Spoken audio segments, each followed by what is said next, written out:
Okay, we're online. We're live now. So this is Senate Government Operations. It is January 21st.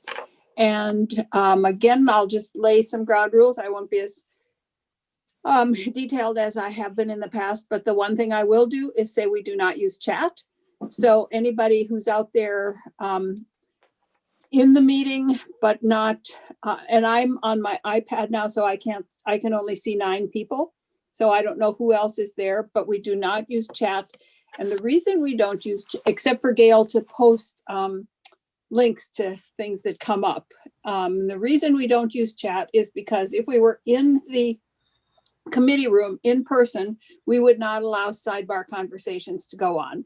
And that indeed is what chat is a sidebar conversation. So laying that ground rule, if anybody uses it, they will be completely ignored. So, so we were having a discussion. We're going to look at the VLCT. We're going to hear from VLCT first about their priorities for the year and how COVID money helped them and didn't help them and what more we could do.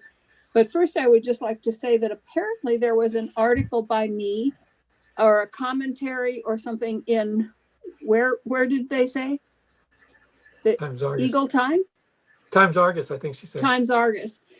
About the residency requirements. And had I known that was going to be an article, I might have composed it a little bit differently. I don't even remember how I did, but what it was an answer to a constituent question. It was not necessarily meant to be an article in the paper.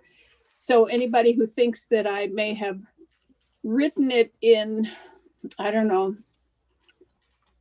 not quite journalistic terms, please forgive me. It was never meant to be an article. So, but I guess it is. So hopefully I said reasonable things. Well, the important thing is you responded to your constituents' concerns. It wasn't even my constituent. Right, I know. A constituent concern. But Senator Clarkson? It is an interesting thing, which is when so I sent that to Jeanette. She did a great job answering it. And it's just interesting that people would take an email without asking and publish it as a commentary. That seems to be, at least somebody could ask and say, thank you for your answer. It's so good. Would you mind if I sent it to the Times Argus? That would be a nice thing to do, a thoughtful thing to do. Just saying. Well, from now on, when I compose responses, I will assume that they're going to be read by the world. Okay, so Gwyn, you are with us. I don't know if Karen is with us or not. Okay, so Gwyn, if you would like to talk to us about the VLCT priorities, and then what we're going to do next is after that is go to the preparedness bill that we had before, and Tucker and Amarin will both, I think, weigh in on it. I'm not sure how they're going to do that. And then we're going to hear from EMS this afternoon also. So, Gwyn, and just let me say that for some reason today, I'm upstairs in my cold, unheated room with my gloves on and my, but for some reason this morning, I kept losing my Wi-Fi, my internet connection. I think it's something that's happening outside, but if I do, just continue. And Anthony, would you take over? You betcha. Thank you. Okay, Gwyn. Thank you. Gwyn Zakoff from the Vermont League of Cities and Towns. Madam Chair, should I be going through COVID related stuff, or would you want us to go through our priorities? You do it in any order that you think is Okay. the best. You can interweave them, whatever. Sure. So I guess I'll start off with COVID stuff. The overarching lesson learned from the last year, I think from responses we've gotten to surveys we put out to our membership, has been that when there's a flood of resources and the de-siloing of agencies and regions and towns, things work really well. So that's a huge umbrella perspective, is to look at improving systems in general. I think everyone in government tries to improve systems, but I think that the de-siloing and breaking down of barriers has helped everyone.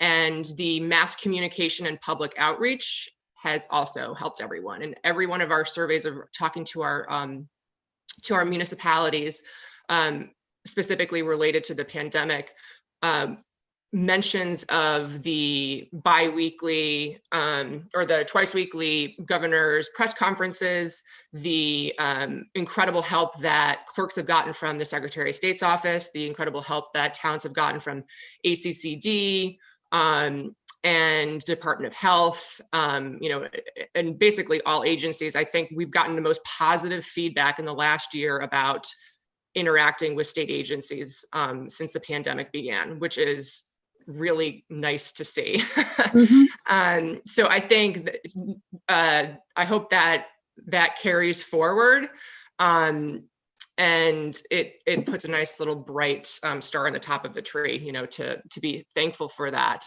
I think that the Elgar grants, the ones that were provided to municipalities, those are sort of the second thing that towns and cities have mentioned as being the most helpful.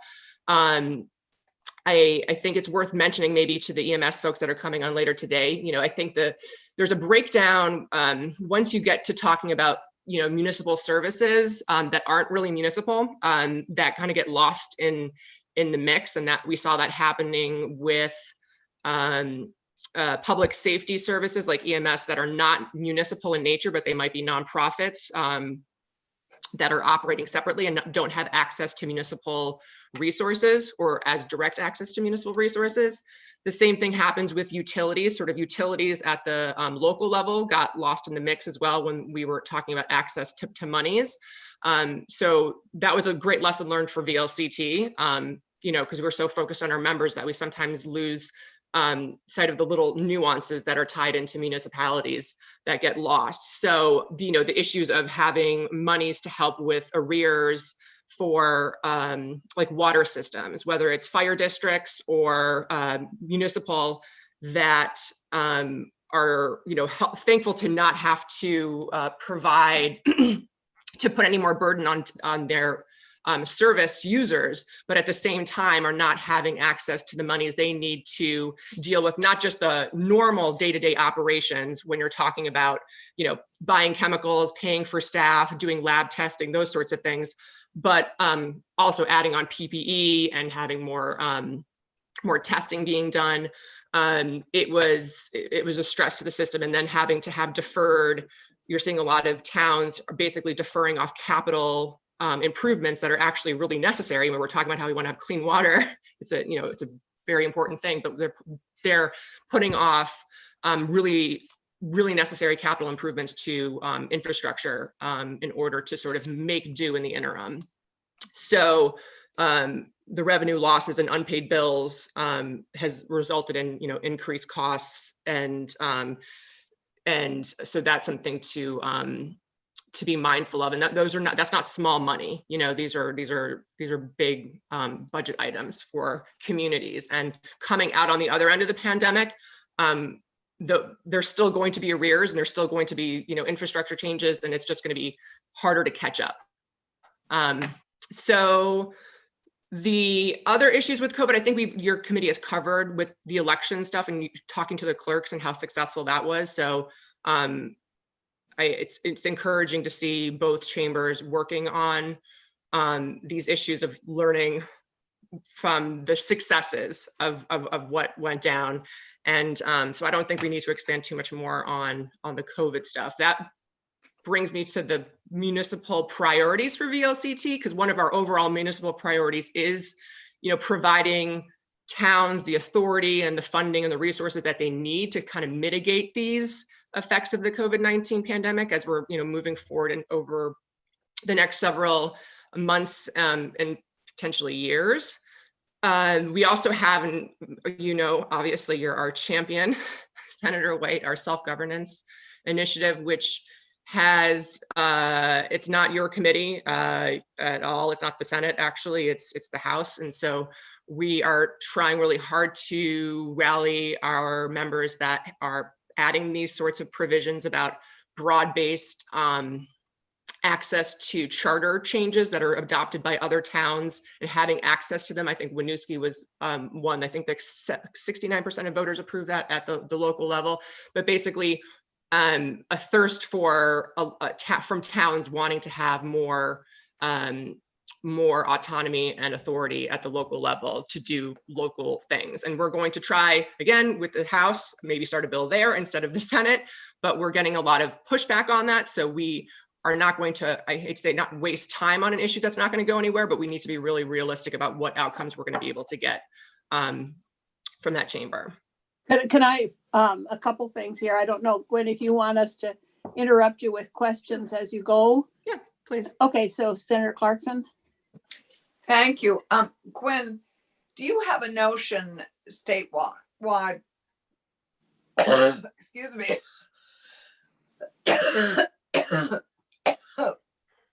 Go to somebody else first. Okay, while you're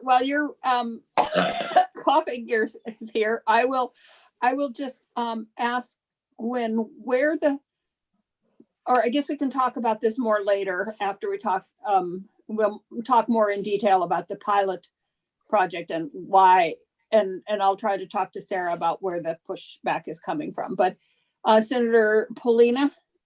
Yeah, I was just confused about something you said, Gwen. You mentioned the towns looking at charter changes in other towns or something like that. I'm not sure what you meant by that. Well, so it was sort of because the pilot didn't have any action last year after you passed it the year prior.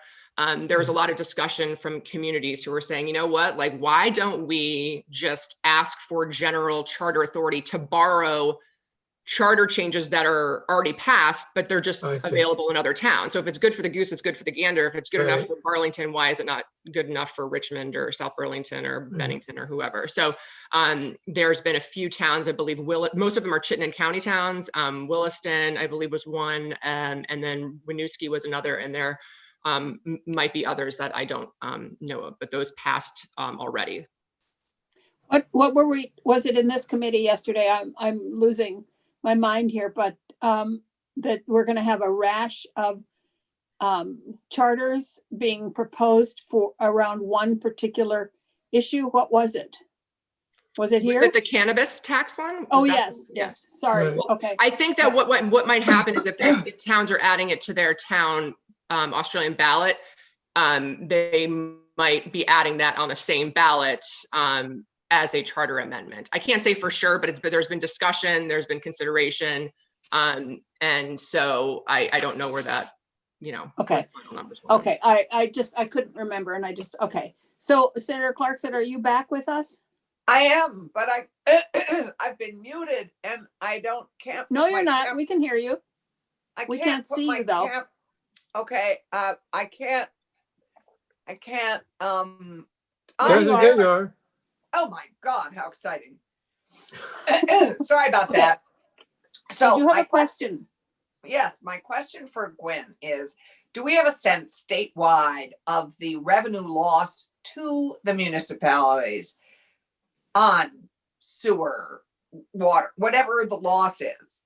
Do we have a notion of the total cost of that? And are we, because that isn't necessarily fully lost. I mean, we could conceivably, if we get additional stimulus money for states and local governments, that could be covered and then forgiven to the individuals by the towns. So it would be great to get the notion.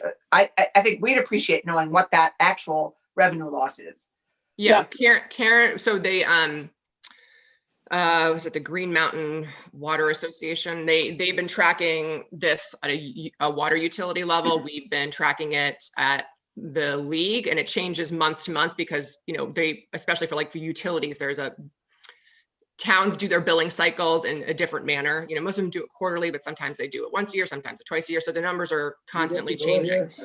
So I will ask Karen to get me that information so then I can present it to you as testimony. So you have it in front of you. But I know that from towns, at least as of December, I think that was the last time we surveyed towns, we had towns that were fine, like Williston's a really great example because they have those big box stores that have commercial real estate where they're doing just fine.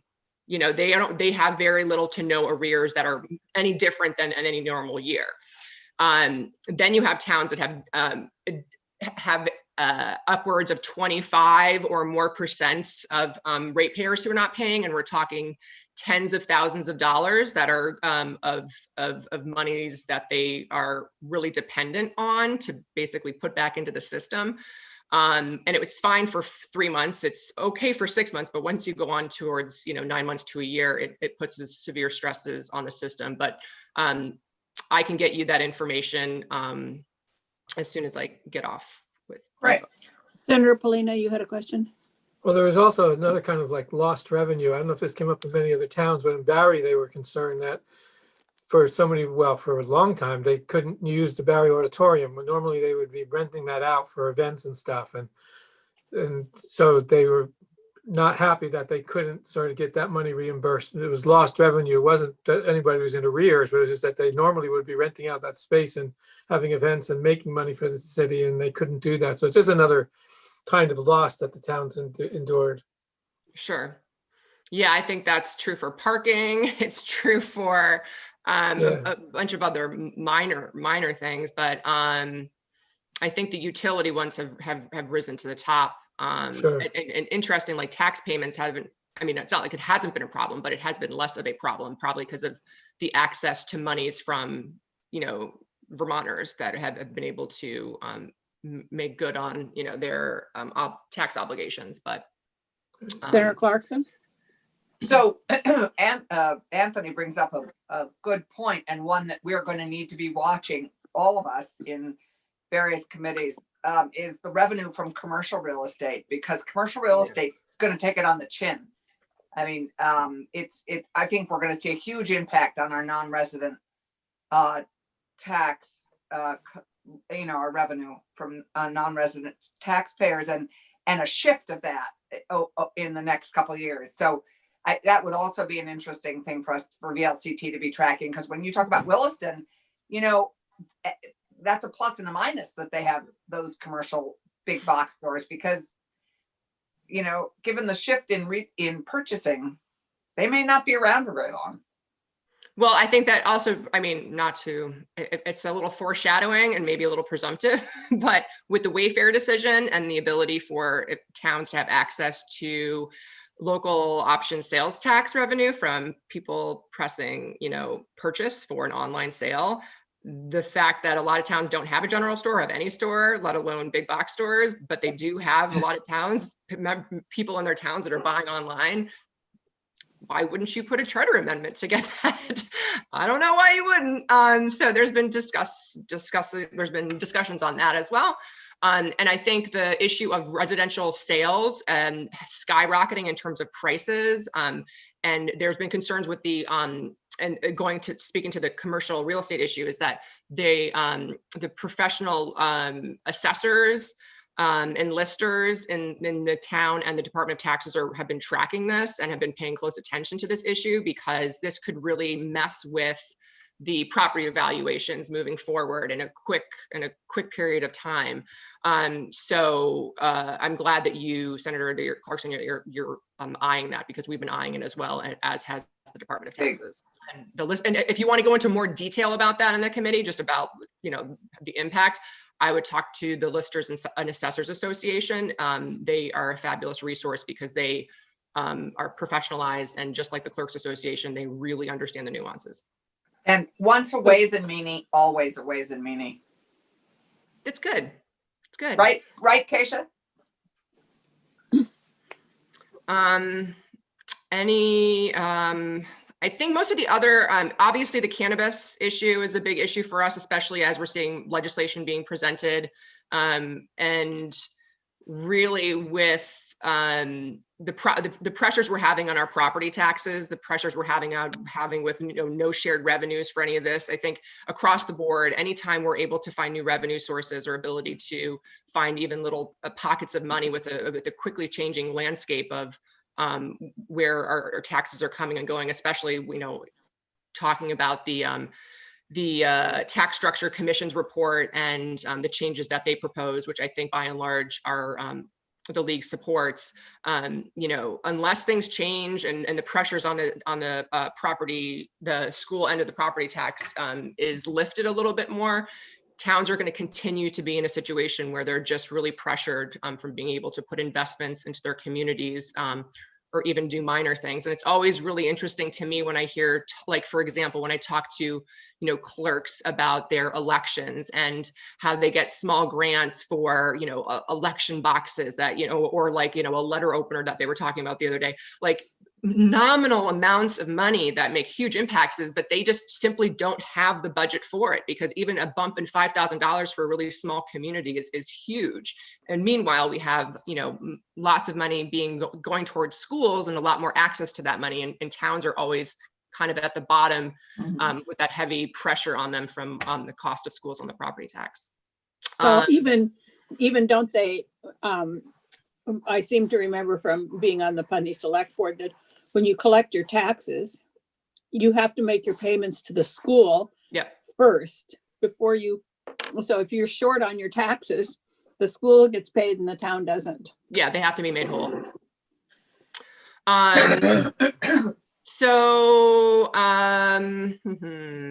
Yeah, I think that those are kind of the big ones that we're dealing with. Our municipal priorities are also available on our website. There's about 9 of them that we have. A few of them are kind of water related that are really not maybe so relevant to your committee. Some of them relate to Act 250 jurisdiction over our designated villages and downtowns. But 2 that kind of impact your community that I didn't, or your community that I didn't bring up are, obviously broadband access, because we continue to see this being an issue to our towns, not necessarily our municipalities, but our communities in general. But because of the lack of broadband access, it's in our communities, it's having a huge impact on our ability to do things like doing Zoom town meetings and having access to, the voter, an online voter checklist for our town clerks, that might be in a smaller community that doesn't have good broadband.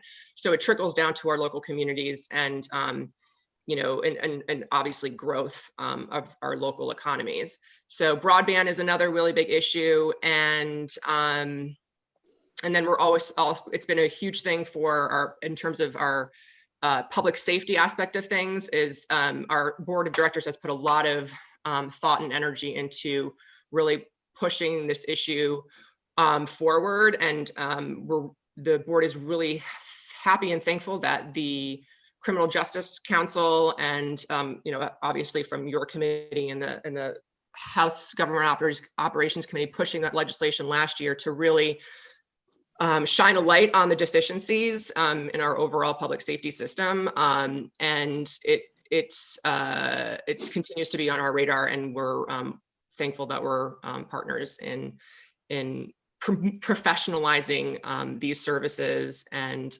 putting more trust in our government via our law enforcement. And that should cover it from our priorities perspectives. So are towns looking seriously at around their zoning bylaws? Because I think that a couple of the things that we've heard in the last couple of days are that zoning bylaws can have a huge impact on both housing, which in turn can have an impact on, but in addition, zoning bylaws can have a huge impact on racial equity. And I just wondered if the kind of towns are looking at zoning through those lenses. Yeah, that's it's hard to answer across the board. I know that the Vermont Planners Association and certainly more professional planners have started discussing this several years ago, but and I think it's filtering now to the regional planning commissions, and the regional planning commissions are certainly helpful because they are sort of the clearinghouse when it comes to regional plans, and then therefore the town plans they're in their jurisdiction. So you also have towns that are not on a regular schedule to updating their zoning. I think the towns that probably, or cities that have this issue coming up from their citizens are maybe more professionalized, or maybe have their planning commissions already looking at certain sections of their bylaws. But you have to understand that most of I'm the chair of my planning commission in my teeny tiny little town.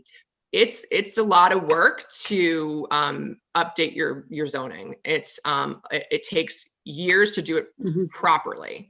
And so I think the one thing I like to stress to those that say, it needs to change at the local level, absolutely, because those are our zoning bylaws. But the more help you can get from our partners at the state and regional level to provide, model language, webinars that explain, like, these are the things that impact you, the more regional planning commissions can communicate to their towns, especially the towns that they know are working on bylaw updates about, here, these are the things you want to pay attention to. Not just things like, you want to pay attention to habitat corridors and, connectivity, like in terms of land use planning, but also we want to pay attention to how our zoning impacts, peoples in our communities. And so I think it's on everyone's radar, but it's really hard to do it in siloed towns. It's almost impossible unless you're a bigger community and you're depending on volunteers to be doing this. And until there's more partnership or more energy put in at a more regional or state level, it's going to continue taking a really long time. And that's. Is Guilford the only town left in the state that doesn't have any zoning? Oh, no. There No? are several. I live next to Williamstown. They don't have zoning. I think the ACCD website has an updated list, or they think they update it at least once a year. And I think there's close to 25 or 30 towns that don't have zoning. Yeah. Senator Polina, and then Senator Colomer. Yeah, no great wisdom. It made me think that it would be a really good idea if the state somehow found a way to help towns do their zoning updates, because it shouldn't be, I understand it's hard, but it shouldn't be that hard because there's so many models out there. It just seems like it would be interesting for us to think about some way that we could support towns in doing that and make it a lot easier and quicker. Right. And I think it's already, a lot of that work's being done, but there's just, when you look at, I really love telling people to pull Title 24, open it up to Chapter 117, and just look at what's there in terms of what a town and a region has to do to get through the town planning process, let alone updating your subdivision bylaws, your zoning bylaws, your shoreline bylaws. I mean, you have laws coming out every single year from the legislature that are constantly changing what towns have to do. And by the time they finish updating a bylaw, by next year, it's already out of date. So it's a constant struggle to stay on top of this. And it's to me sometimes, and I'll a point of privilege here, but it seems a little futile to keep putting more and more requirements and mandates on what towns have to do to jump through hoops, when you probably would do best by doing it at the state level and not having it through the planning level, or at a minimum, if you really want it to be part of the planning process, to have model language coming through. And I think a lot of towns, when you're updating your bylaws, you're always looking, okay, what is, I live in Brookfield, what is Randolph doing? What is Chelsea doing? What is Williamstown? So you're always looking and borrowing from other towns to see what's best. And it can be a bit of a struggle if no one's done anything yet, especially with this issue, equity and access and housing, that you might be looking to maybe Winooski for an answer, but you're not Winooski, you're, Richmond, or you're St. Johnsbury, you're a completely different community. And how do you scale that to your community? So it's complicated, but I get a little defensive when it all gets put on the zoning processes, because there's a lot more to the story than just zoning. Because zoning, at the end of the day, is really, you're getting a permit. Maybe you're going through conditional use review or site plan review, but there's a lot of other things at play there. When it, whether it comes to being able to get financing, to getting state permitting, to affording the land, to having access to rehabbing buildings, or even just the cost of construction. It's complicated. And I'm going to go to Senator Calmer, but first I'm just going to make one comment on that, is that we also need to be careful about creating models, I believe, that seem to apply to different places. And I believe that one of the reasons why we have such, in my opinion, kind of bizarre development in Vermont is because when we first started looking at zoning here, we kind of took the Connecticut model and just plopped it on top of Vermont. And so we have things like spaghetti lots because they had to be certain sizes, and we had with so much road frontage, and it just, we have to be very careful about applying other models to where they might not belong. So just a thought. Senator Collmore. Thank you, Madam Chair. This may not be as much of an issue as it was at the beginning of this whole thing, but one of the things that was brought to my attention as being a matter of concern were the hours of operation of town and municipal offices. And I didn't know where we were on that now. Some of them have, revised it and they're open a couple days a week. There are some that are still just not open, I believe. And I realize it's probably not anything that the VLCT would take a position on because it's up to the towns, but where are we? Well, as the last that I heard, the only town that, to our knowledge, the last town we heard that had problems with being completely off the radar with having open hours was the town of Roxbury. And that was brought to our attention maybe a month or so ago. And we did reach out to the community. And as far as we know, that they have since opened operations. To what degree and what level, I'm not entirely sure. But as far as we know, all towns are open. They are working. It does not mean that they are open to the public necessarily. Some are 100%, some are by reservation. And a lot of towns have used their drop boxes and other sorts of communication to allow for access, which is another thing where the clerks got the money from the CARES funds and other grants. They, a lot of them invested in these really awesome drop boxes for ballots, and now they're finding other uses, and it's helping with even mundane things like tax bills and dog licenses. So we are in contact with our towns that are always, again, like going back to what the towns are saying about the governor's press conferences and the ACCD, we are constantly updating our information about what the requirements are in terms of the safety mandates and the guidelines, and then how you scale them to municipal operations is another story, and then how you scale those operations from the town of Brunswick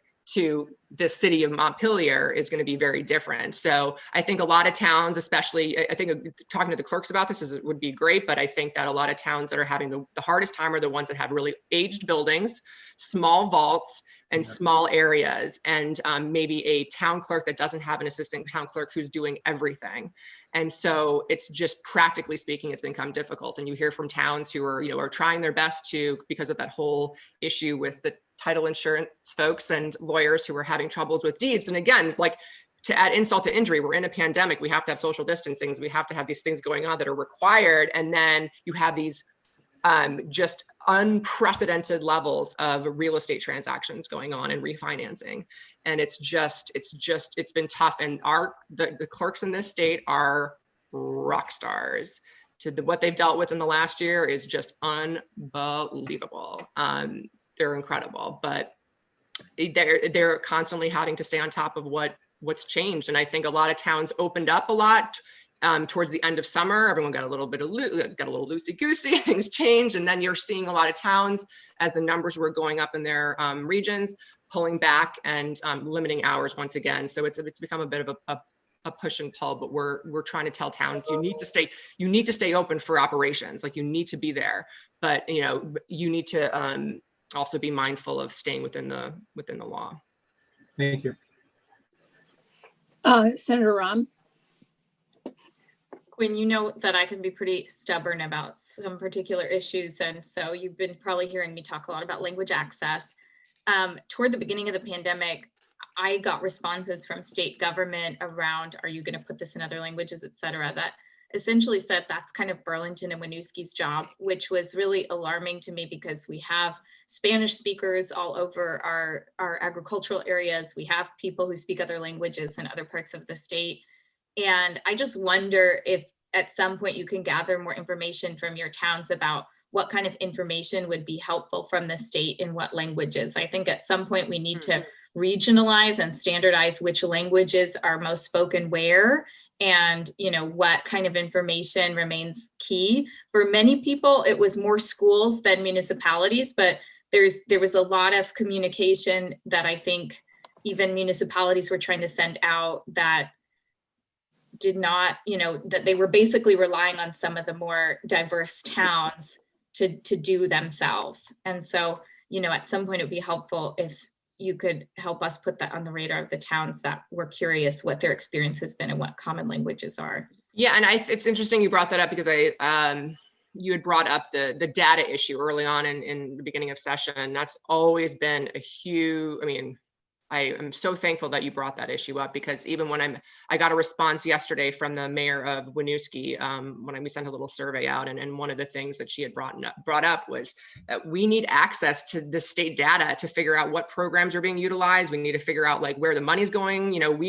We're big and we're still struggling to figure out, because we're still siloed in our we don't want to be siloed, but we're just by our structure, we're kind of siloed. And having data is really important. And I think the elections folks it might be on their radar more than anybody else, and they are already stressed with having a limited staff and what they're going through right now. So yeah, we 100% agree, and the more information, the better. And like at the league, we try to keep track of everything, but it's still like we the best we can do is send out an ask for people to respond, but they're getting those same emails probably from dozens of other folks who are asking other questions or the same questions. It's tough.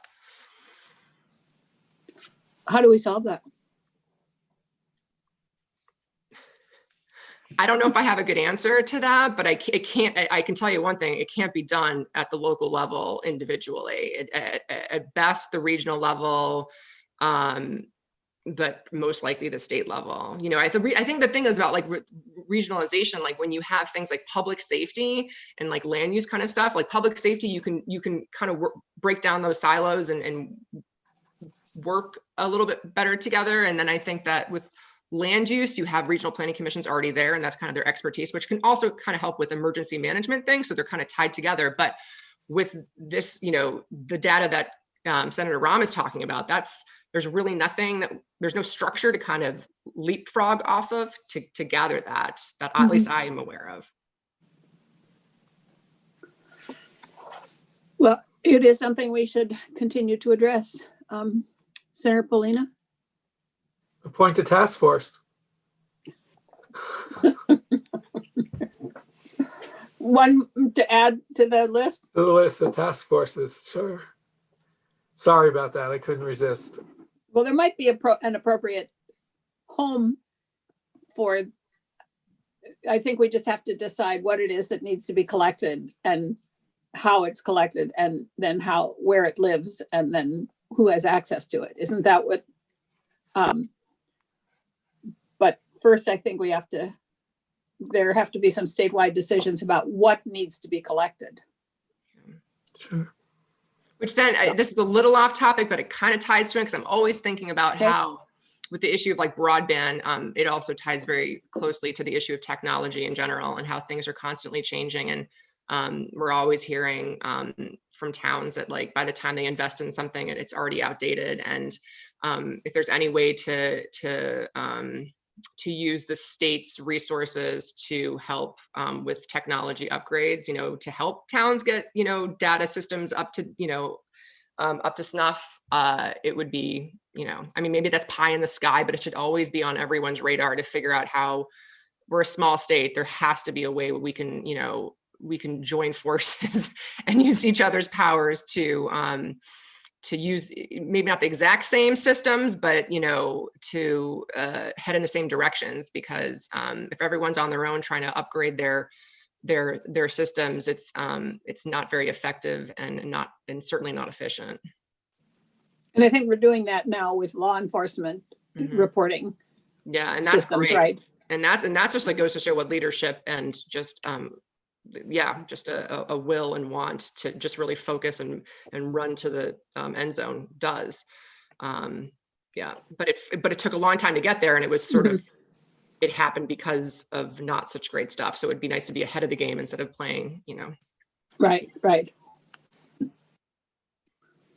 And I think a great example is the just one last thing is the grand list software, from the Department of Taxes, and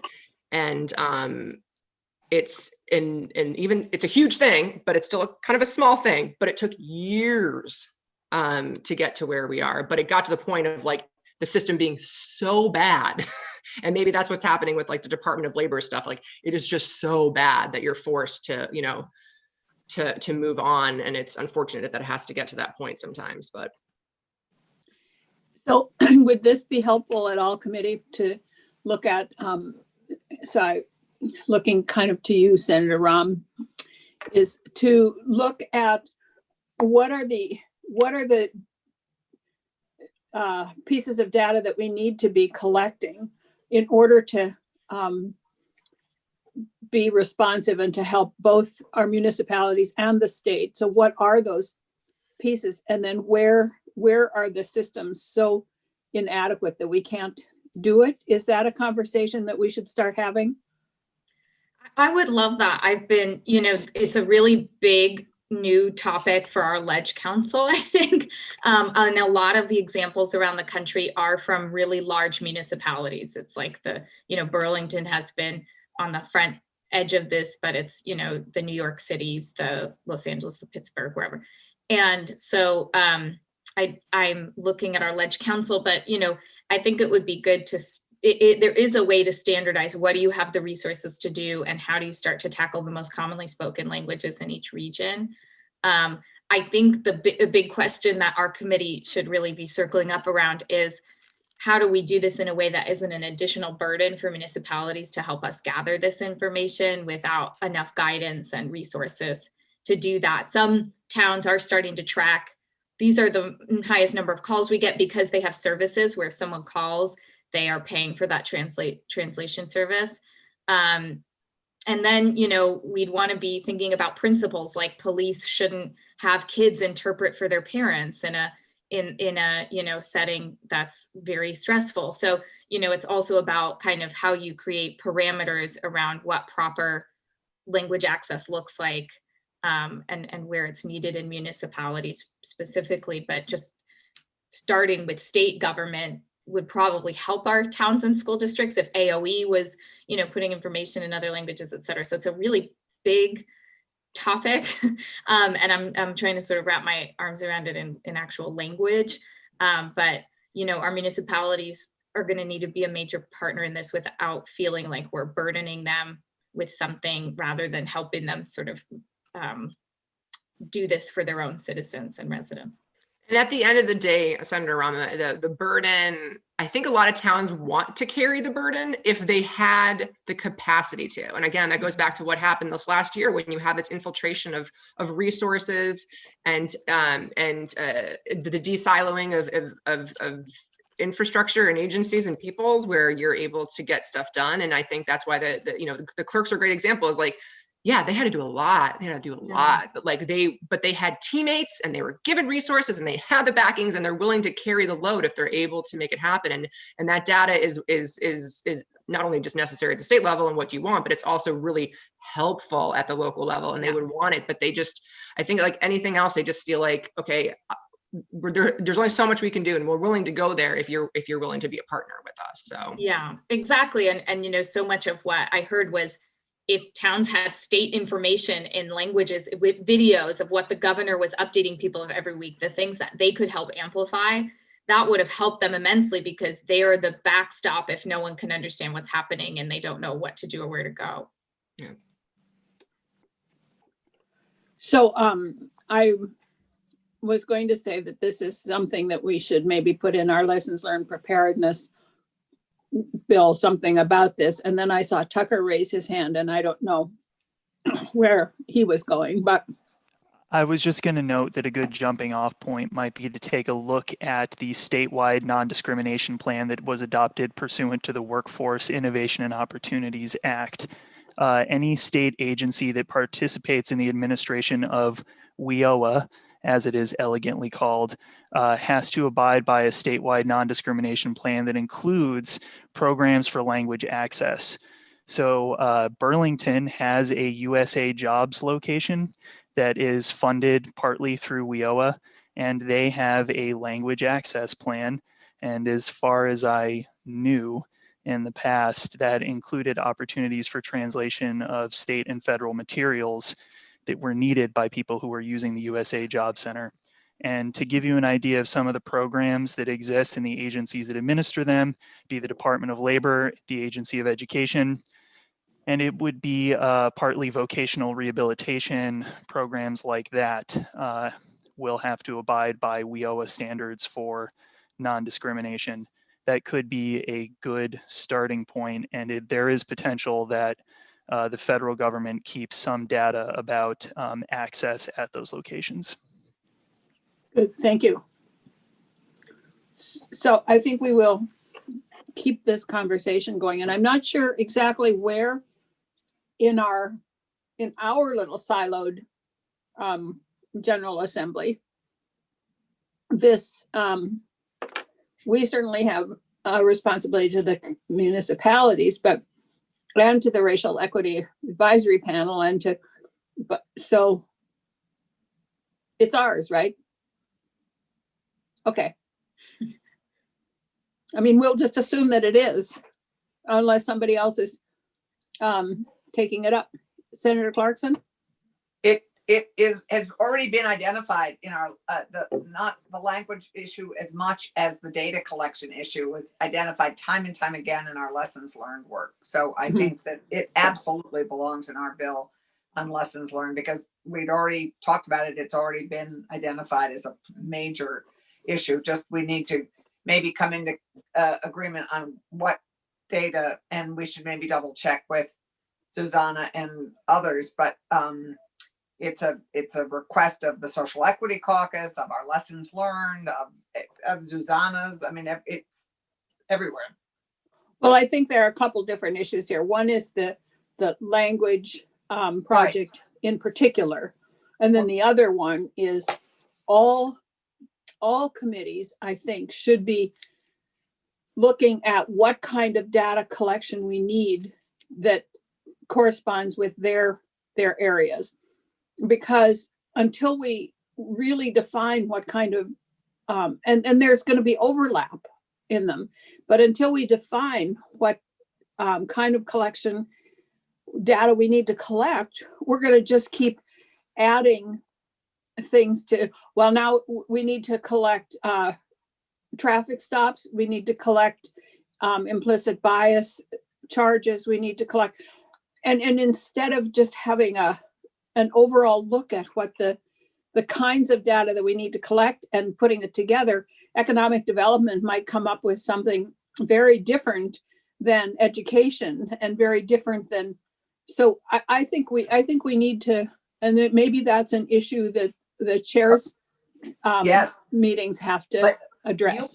You could coordinate that. I mean, just I think we could coordinate it and send out a bulletin to each committee and say, we're embedding as one of our lessons learned language or data collection, and say, what are the 3 or 4 data points or whatever that you would like to see included in that. And we could then just collect it and put it into our bill.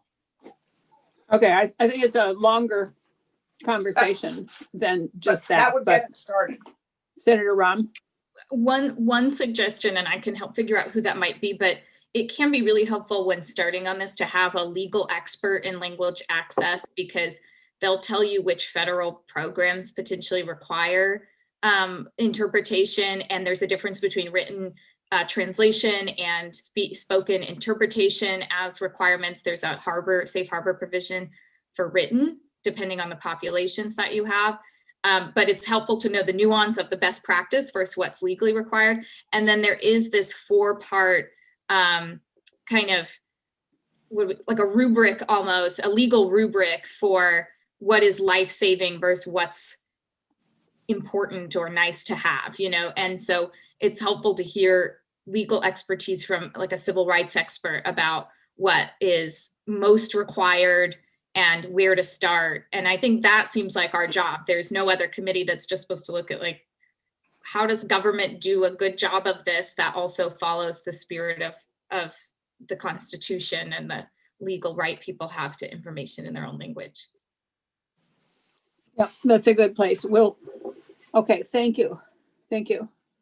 So any more questions for Gwen about, and I do want to continue the conversation about the pilot project and what we might be able to do with that, but not right now. Yeah, and it's never the Senate, trust me, we know. It's always the House. Well, it wasn't most of us. Most of you, that's right, that's right. The enlightened ones in the Senate. All right. Right, thank you. Thank you, Gwen. Thank you. We're a little bit ahead of ourselves, but I think we can jump. We had the preparedness at 2:45, and I see David Hurley, he has joined us. So we're going to have, and Keisha, just for your information, the reason David Hurley is here is probably not terribly obvious since he's the director of the medical board, but we put some language in the preparedness bill that affected the medical board and their ability to function in an emergency. So when we get to that, then we'll see if he's still in agreement or if he has additional things for us to consider. So that's why he's with us. So I don't know, Tucker and Ameren, how do you propose doing this? I'll just turn it over to you and you can do a nice little walkthrough for us. That's what we plan on doing, a nice little walkthrough. So for the record, Tucker Anderson with the Office of Legislative Counsel. Would you prefer a high-level overview where we focus in on some of the details that you put into the bill during the COVID response, or would you prefer a meticulous and thorough walkthrough of each section? Committee, what do you think? I think at this point, a high level. Okay, that seems to be the consensus. Okay. So to refresh everyone's recollection, this language was originally contained in S354 as it passed out of this committee and eventually the Senate. When this bill reached the House towards the end of the September return session, the House took these provisions out and replaced it with a COVID emergency provision allowing Australian ballot voting at the annual meeting. So S354 turned into the temporary authority provisions that municipalities used to convert to Australian ballot for the 2021 annual meetings. I will walk through the first, I believe, 6 or 7 sections of the bill that deal with open meeting law, municipal quasi-judicial municipal utilities and water utilities in general, and the transfer of certain municipal funds in the case of a declared state of emergency, which is really just a repeal of an existing prohibition. And then I will hand it off to Amarin and try to coordinate my scrolling abilities with her excellent walkthrough abilities. The first, the first section of the bill codifies the temporary open meeting law provisions that the General Assembly passed in response to COVID-19 to bring everyone back to what happened starting in the spring. First, the General Assembly temporarily authorized any public body in the state to hold a fully electronic meeting without designating a physical meeting location. The open meeting law does require, when you don't have that temporary authority, that a public body designate a physical location where either a member of the body or a staff member is present and where the public can access and participate in the electronic meeting. That was suspended because of the close personal contact prohibitions that came out in the spring. Then the General Assembly went on to allow electronic posting of notices and agendas and some other minor alterations to essentially allow fully electronic meetings.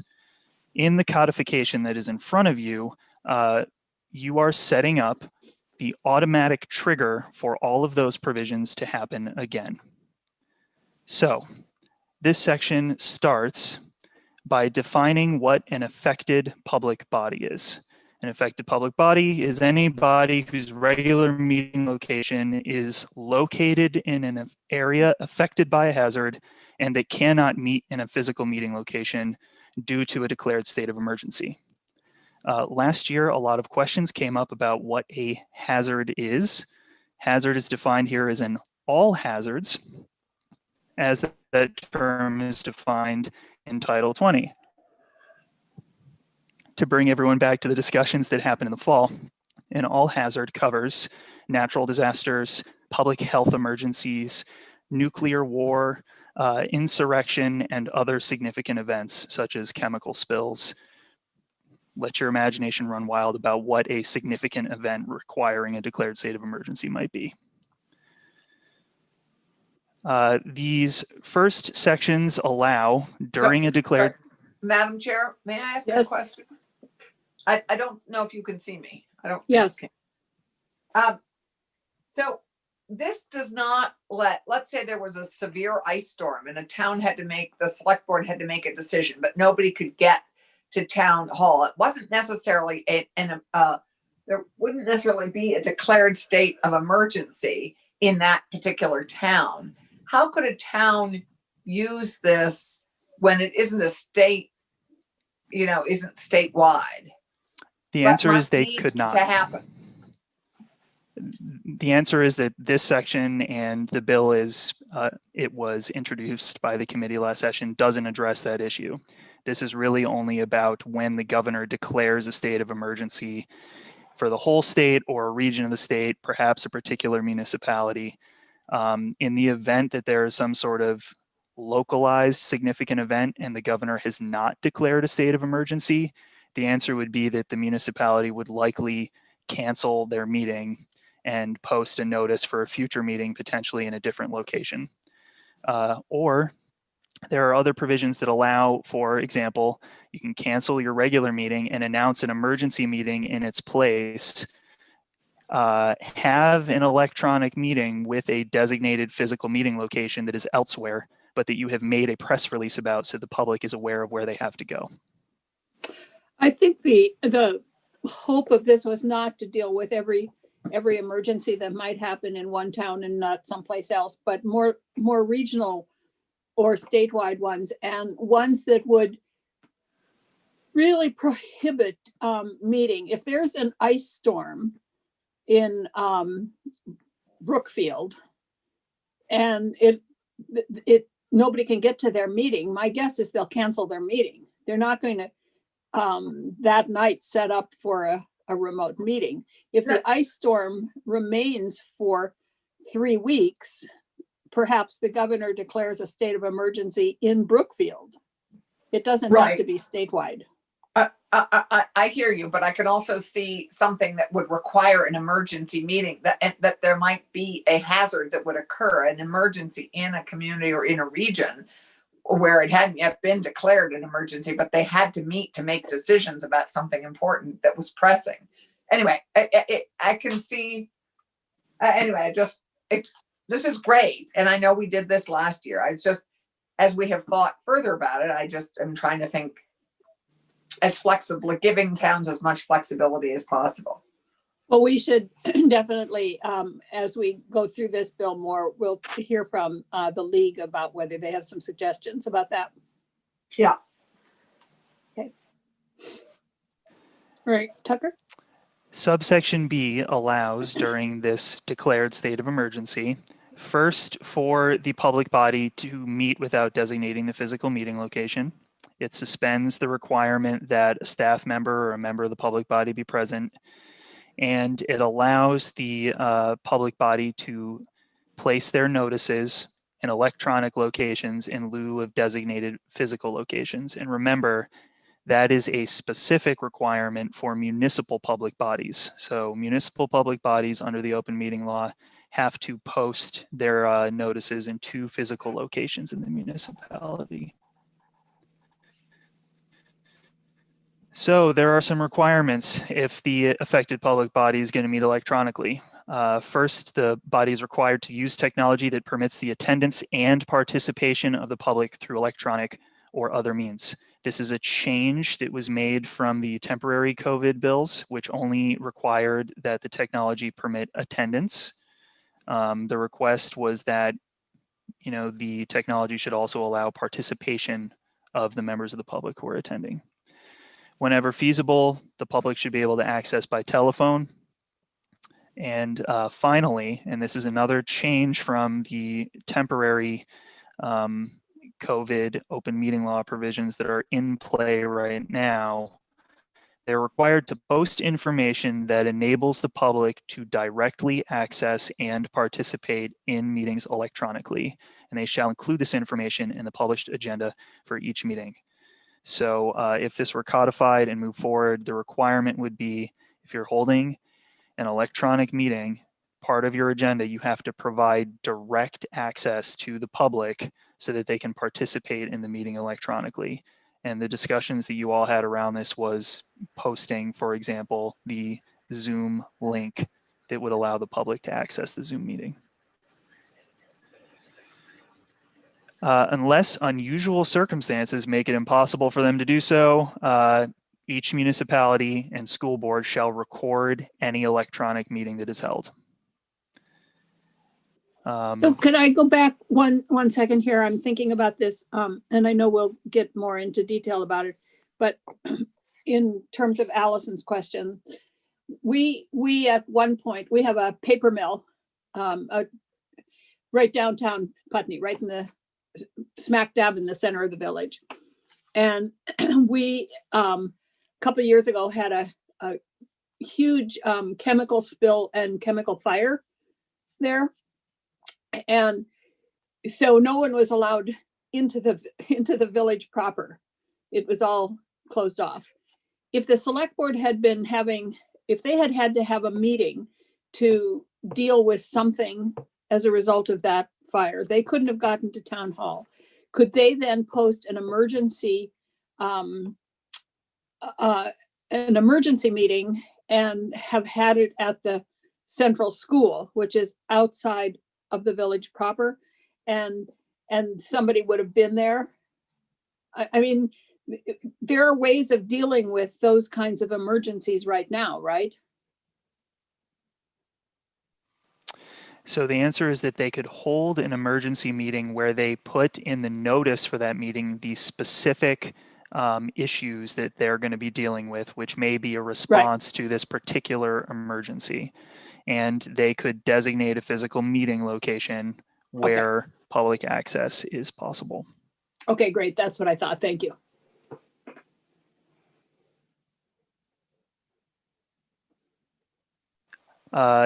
last piece that the public body of a municipality is required under these provisions to continue to post notices and agendas near the municipal clerk's office, and then to provide each notice or agenda to the newspapers of general circulation for the municipality. And in case any of you are unfamiliar, each municipality has to designate the newspapers of general circulation within the town where certain notices must be posted. So we'll move on to 2 sections about quasi-judicial proceedings. The reader assistance heading says municipal quasi-judicial proceedings, but there is one state level quasi-judicial proceeding that you all worked on and that is included here. So the first section amends the Title 32 provisions around inspections pursuant to a grand list appeal of a property. To bring you all back to the work that you did, this issue was around in-person inspections of property. The listers, the Board of Civil Authority, whoever's performing this sort of inspection, was required to perform an in-person inspection of the property if requested by the property owner. And the issue that came up during COVID, again, was that these municipal officers did not want to be in and around the homes of individuals who are requesting this appeal. So the provisions would suspend during the state of emergency the requirement for an in-person appeal and would provide the property owner with the right to request an inspection through electronic means. So first, the municipality would suspend its in-person inspections. The property owner would then have the opportunity to say, no, I want an inspection, perform it through electronic means. And then the property owner would have to facilitate that, and the 2 parties would carry on. This same opportunity is given to hearing officers who perform the next level of appellate inspection. Section 4, dealing with the temporary moratoria on water service disconnections. This is an issue that you just discussed.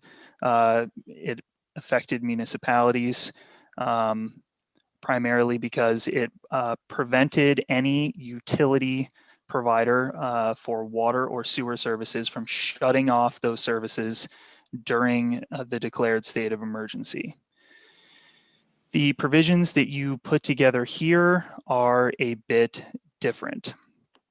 It maintains that any provider of these services shall not disconnect services during the declared state of emergency, provided that, first, the state of emergency is declared in response to an all hazard that will cause financial hardship and the inability of ratepayers to pay for water or sewer services.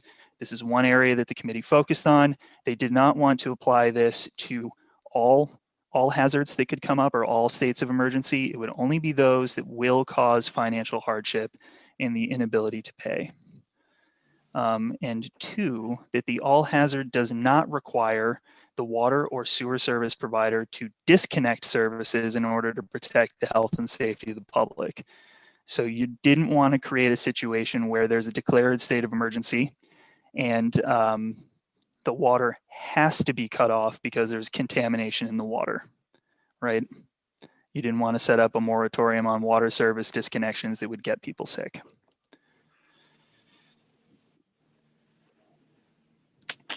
The other addition that you made beyond what is in play right now with the temporary moratorium that's in place is that this provision states that a ratepayer shall remain obligated for any amounts due to a water or sewer service provider that is subject to the section. And you put in a 90-day window for the ratepayer to make those payments.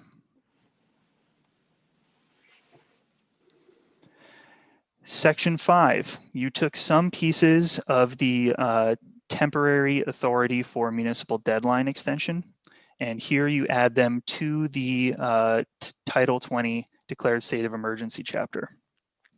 This states that during a state of emergency, a municipal corporation may extend any statutory deadline applicable to municipal corporations, provided that the deadline does not relate to a license, permit, program, or plan that is issued or administered by the state or the federal government.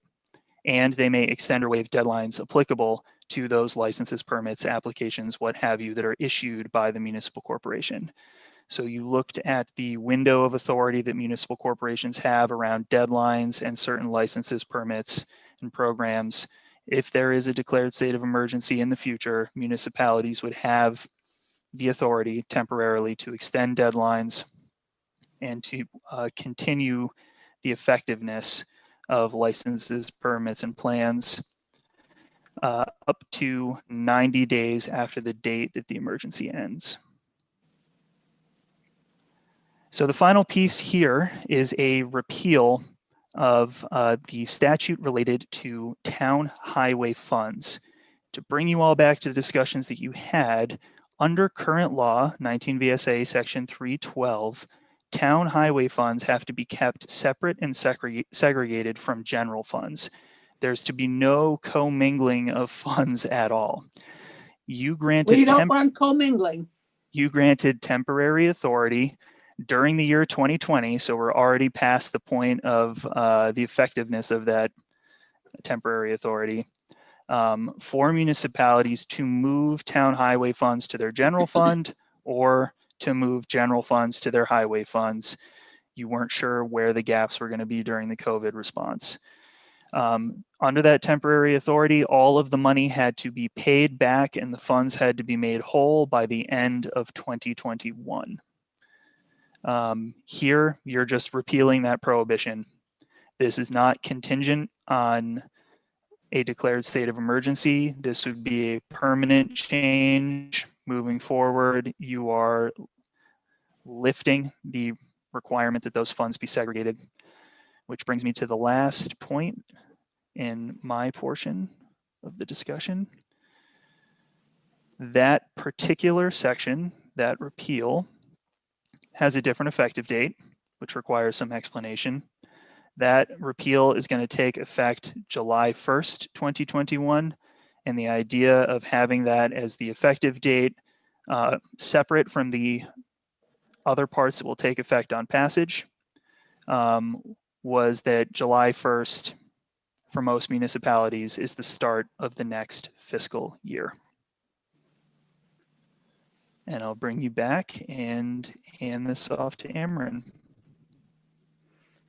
Thank you, Tucker. For the record, Ameren Abergele, Office of Legislative Counsel. I'm going to be walking through some of the sections of this bill that cover professional regulation before moving on to one last section on reserve funds for the sheriffs. So section 7 here, and I will note that this actually, it says 3 VSA section 138. It's actually going to be 139. There will be a 138 that was already adopted last year in the OPR bill that will become effective on July 1st. So we're going to update this to say section 139. And the first few provisions we have in here about professional regulation are about extension of licenses and practicing without a license for a temporary period of time. So once again, this is only during a declared state of emergency. The director, and in this case, we're talking about the director of the Office of Professional Regulation, may extend up to 90 days at a time the expiration dates of current licenses to practice a profession attached to the Office of Professional Regulation. And the director could also waive any associated fees for license renewal that would otherwise apply. Moving on to page 10. This provision, once again, around the Office of Professional Regulation, during a state of emergency, the director may authorize a healthcare professional who practices a profession attached to the office, who holds a valid license, certificate, or registration to provide healthcare services, to be deemed licensed, certified, or registered to provide healthcare services to a patient located in Vermont. And this would be either using telehealth or as part of a staff of a licensed facility. And there are some parameters on here on I guess I would say safeguards, which is that the healthcare professional must be licensed, certified, or registered in good standing in whichever jurisdiction that they are presently licensed. They have to not be subject to any professional disciplinary proceedings in any other U.S. jurisdiction, and they cannot be affirmatively barred from practice in Vermont for reasons of fraud or abuse, patient care, or public safety. Moving on to page 11, a healthcare professional who's deemed to be authorized under this section will need to submit their name, contact information, and the location or locations where they will be practicing. Anyone who delivers healthcare services under the pursuant to this section shall be deemed to consent to and be subject to the regulatory jurisdiction of the Office of Professional Regulation. And the authority to practice under this section is going to remain in effect until the termination of the declared state of emergency, and provided that the healthcare professional remains licensed, certified, or registered in good standing. I unfortunately was not here with you all last year, so I don't have as much of the history as Tucker does on his sections. So I will have to circle back if you have any questions about the history of how we ended up here, unless someone has fresh recollections of what happened last year that prompted these. I'm assuming that, well, let me just say, should I stop here for questions or continue? I can't see if there are any questions. So if somebody has a question, if they would just pipe up, but I will say that these the ones around health and licensing came either through OPR, the director of OPR, or from the medical board, the executive director of the medical board. So that's where they were vetted. So does anybody have a question about this section? No. I don't hear any. Thank you. Moving down then to the bottom of page 11 into section 9, this provision governs inactive healthcare professionals being able to practice. This, once again, is only during a declared state of emergency, and this authorization must be done in consultation with the Commissioner of Health.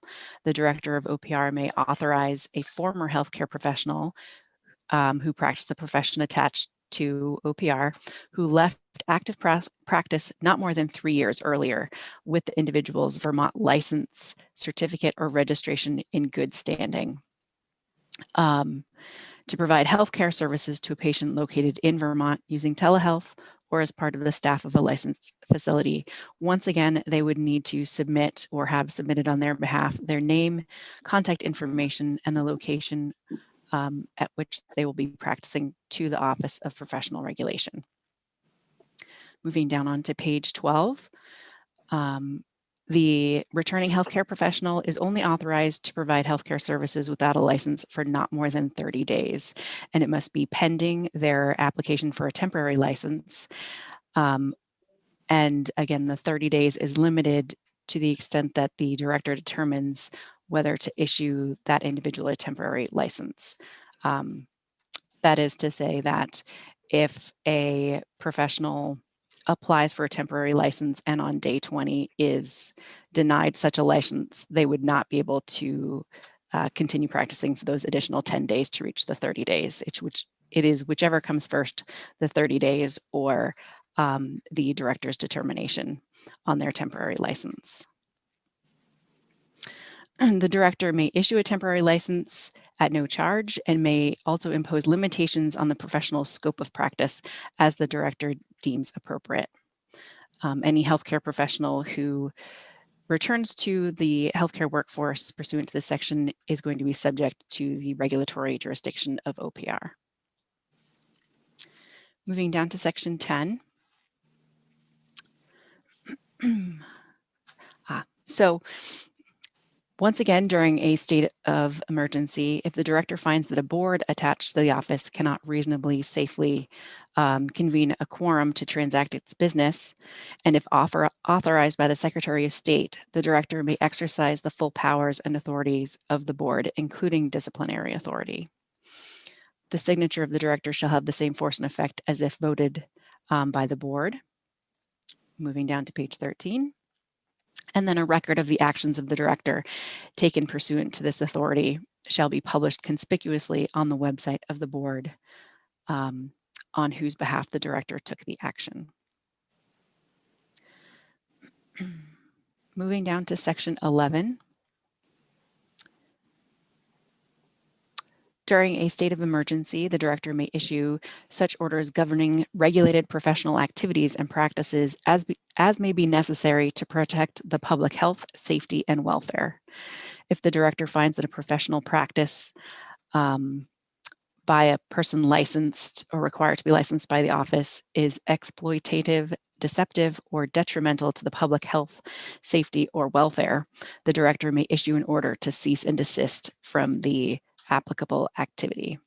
And it's worth noting that the director must have reasonable efforts to publicize or serve the order on the affected persons, and that a violation of the order shall subject the person or persons to professional discipline, which may be a basis for injunction by the Superior Court and shall be deemed a violation of section 127 of this subchapter, which is the subchapter on unauthorized practice. Moving on to page 14, we are now shifting into sort of companion sections to these prior sections, but in this case, rather than the Office of Professional Regulation, we're talking about regulation through the Board of Medical Practice.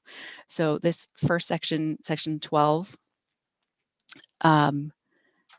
gives the executive director of the Board of Medical Practice the authority to exercise the full powers and authority of the board if it's not safe for the board to reasonably convene a quorum to transact business.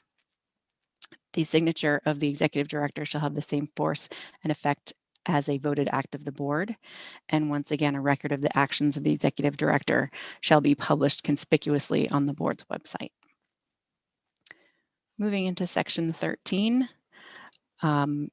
This is a sort of companion section to earlier, which would authorize the executive director, when authorized by the Commissioner of Health, to authorize a healthcare professional who practices a profession regulated by the Board of Medical Practice, so long as the person holds a valid license, certificate, or registration, to provide those health services to a patient located in Vermont using telehealth or as part of the staff of a licensed facility.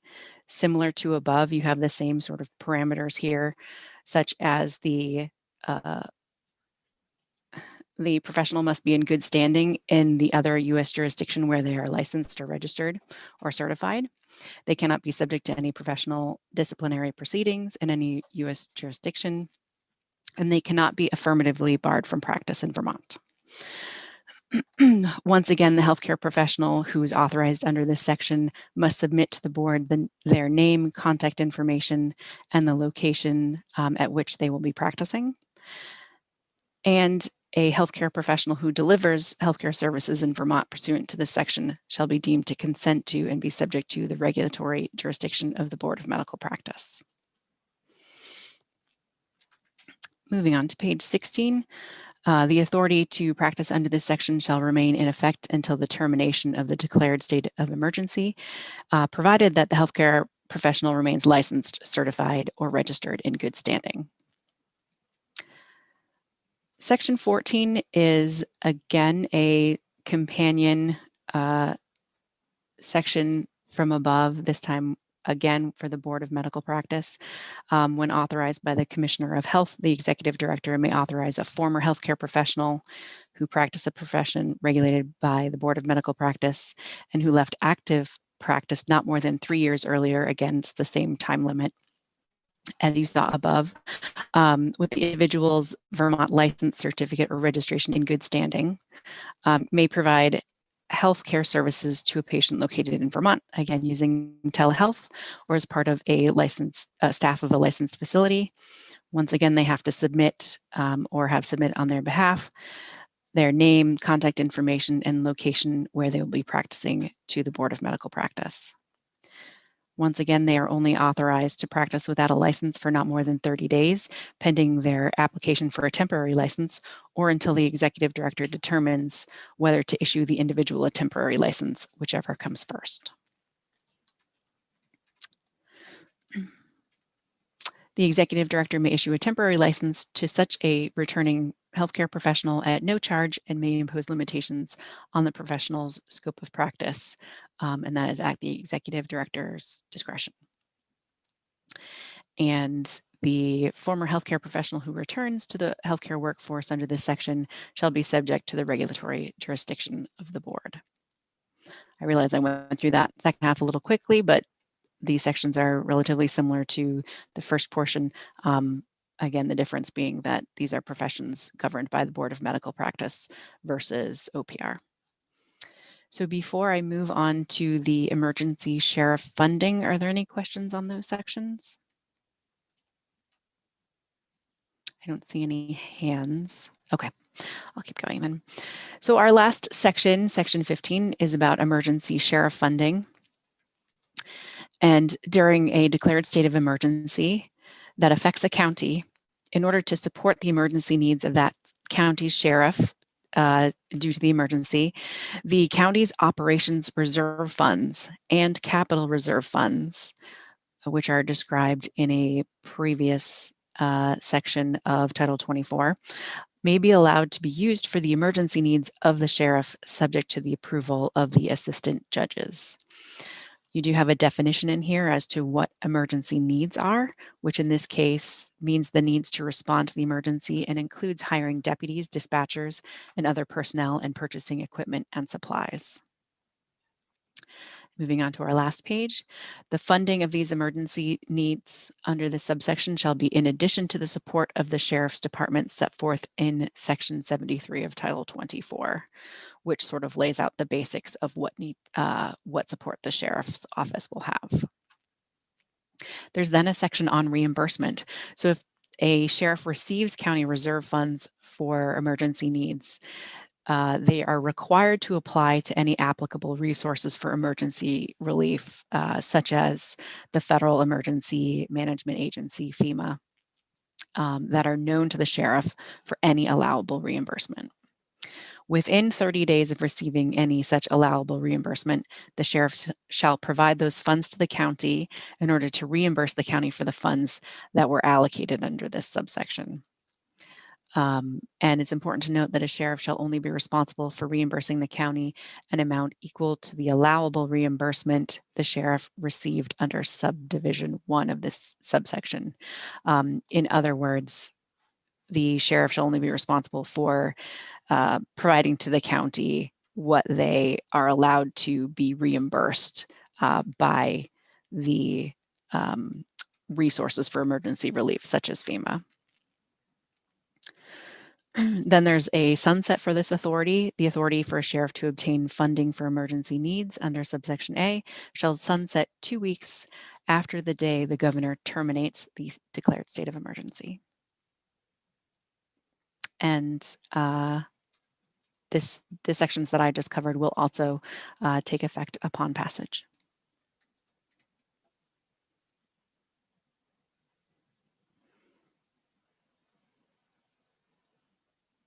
Senator White, I think you are on mute. I can't hear you. You are right. I was on mute. I was complimenting you. Oh, thank you. I'm sorry I missed it. Well done. So, committee, I think that what we'll do is just, there might be other things we want to put in here. And this has not been introduced as a draft yet. I mean, we have the request in, but it might end up being a committee bill. So we can take time to put other things in it if we want.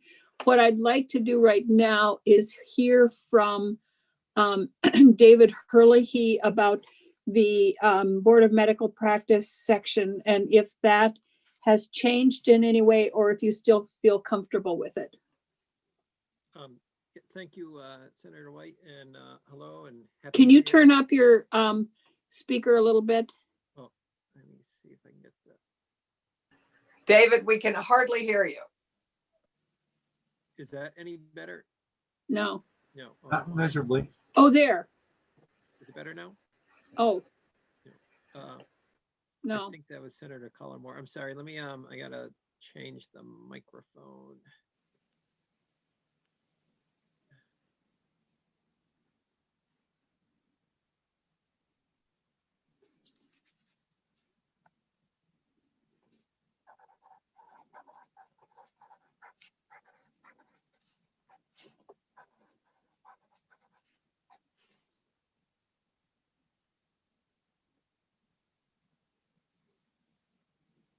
And while David's finding that button to increase his volume, Madam Chair, may we take a leg break, a body break soon? Yes, I think that what we'll do is after we've heard from David, we will then, unless there are any other questions about this up to this point, then I think what we'll reschedule this and hear from OPR and the sheriffs and VLCT about it, and if there are other issues that we want to add to it. And then we'll take a little break and then hear from emergency management systems. Does that work? Okay. Okay. All right, Hi, David. is that better now? Perfect. Okay, good. So thank you. And I was just saying hello and Happy New Year. I haven't seen you yet this new year. Thank And, thank you for inviting me to give you some feedback on this draft. And I apologize, I only had a few minutes to look at it. I got it this afternoon and was in another meeting, but and you know it is exactly the same as what we passed last year. yeah, I mean, and it looks good on having had a chance to look it over again. It's really just some technical changes that I might mention, and that is on page 16 of 18 at the top of the page where it says in paragraph D, where it says the authority to practice under this section shall remain in effect until the termination of the declared state of emergency, and provided the healthcare professional remains licensed, certified, or registered in good standing. I think it might be improved by changing it to say something to the effect of remains licensed, certified, or registered in at least one jurisdiction and in good standing in all jurisdictions we're still licensed. So because people, we have a lot of our licensees are licensed in multiple states, and they may let a license drop and really, but what we care about is they have at least one state where they are licensed and they're not in bad standing anywhere. Haven't had something come up. So, and really that's the only technical issue I had with it. And I just wanted to say thank you. Generally going back to the provisions about being able to hold remote meetings during an emergency, that's been critical for us to continue operations. And it's working. I think we haven't had any complaints from the public. We've had contested hearings. We've everything from small committee meetings that are mostly executive session to contested hearings on charges, and it's worked just fine. Great, that's good to hear. Thank you. Any questions for David? I think, Emran, we might want to run that change that David just made, run it by Lauren Hibbert also to see if that makes more sense to put in their section also. That makes sense. I will make a note. Thank you. Thank you so much, David, for joining us. Oh, well, thank you for having me. All right. Good to hear that the open meeting and those changes were helpful to you also. Okay, Great. Thank you. Great. It's good to see you. Good to see you all. All right, committee, we're going to take I don't have a clock here. How But we're about going 10 till 3:30? How about 10 minutes till 3:30? Okay, 10 minutes till 3:30. Jumping jacks up and down the stairway. You got it, baby. Here we go.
I'm back.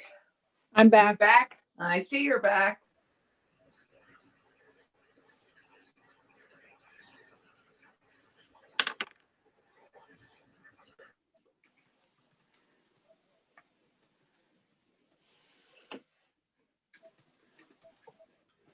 I'm taking down the share screen. Okay, thank you. And Gail, thank you for cutting me off when I was having my coughing fit. I really appreciated it. It wasn't pretty. Senator, you're live. That's okay. That's okay. I don't care. You're welcome. I'm just grateful. You know, I have these sneezing fits, and the older I get, the more sneezes that get attached to the end of my sneezing fit. And in judiciary, for some reason, they mostly seemed to happen in the morning. So in judiciary, when we first started, I would sneeze and they would say, "Bless you." Then I would sneeze again. They'd say, "Bless you." After a little while, they learned, don't. I just turned around and went like this, and they said, "Don't even respond to her. Pretend you know her until she's done." Exactly. All right, are we all back here? So let us hear about EMS. What worked, what didn't work, what do we need to do, where do we go from here?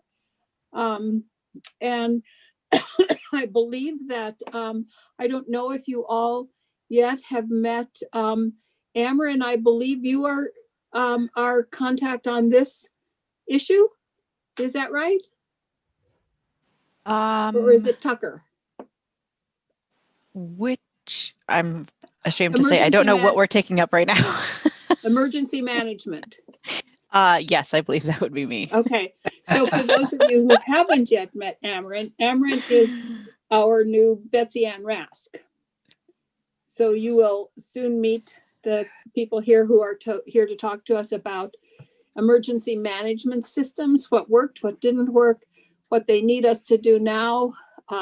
It's an issue we've been trying to address for the last few years, and I think have made some progress. And I understand that, Dan, you have this time constraint, and so we'll turn it over to you. Thank you very much. Oh, and we Matt. have a new committee member here. I'm sorry, I didn't acknowledge that right away. For those of you who don't know, Senator Keisha Ram is now with us from Chittenden County.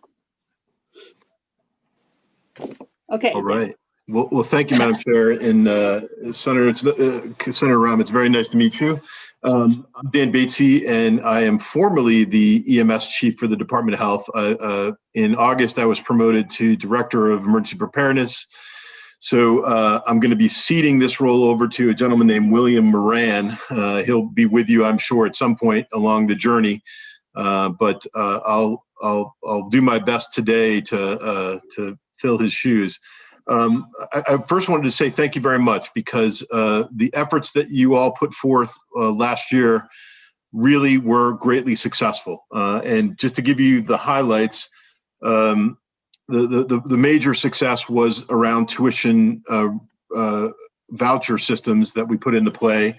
As most of you remember, you gave us a pot of money for both paramedics and for everyone else. So EMTs, advanced EMTs, and emergency medical responders. We had overwhelming success in both of those pools.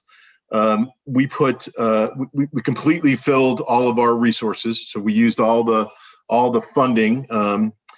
We put 39 new paramedics into the paramedic programs that are associated with Vermont EMS. That is probably double what we normally would do in a given year. And that's really remarkable. And I would say that if we had twice as much money, we would have put twice as many students in under those circumstances, because we were turning people away by the time we were finished.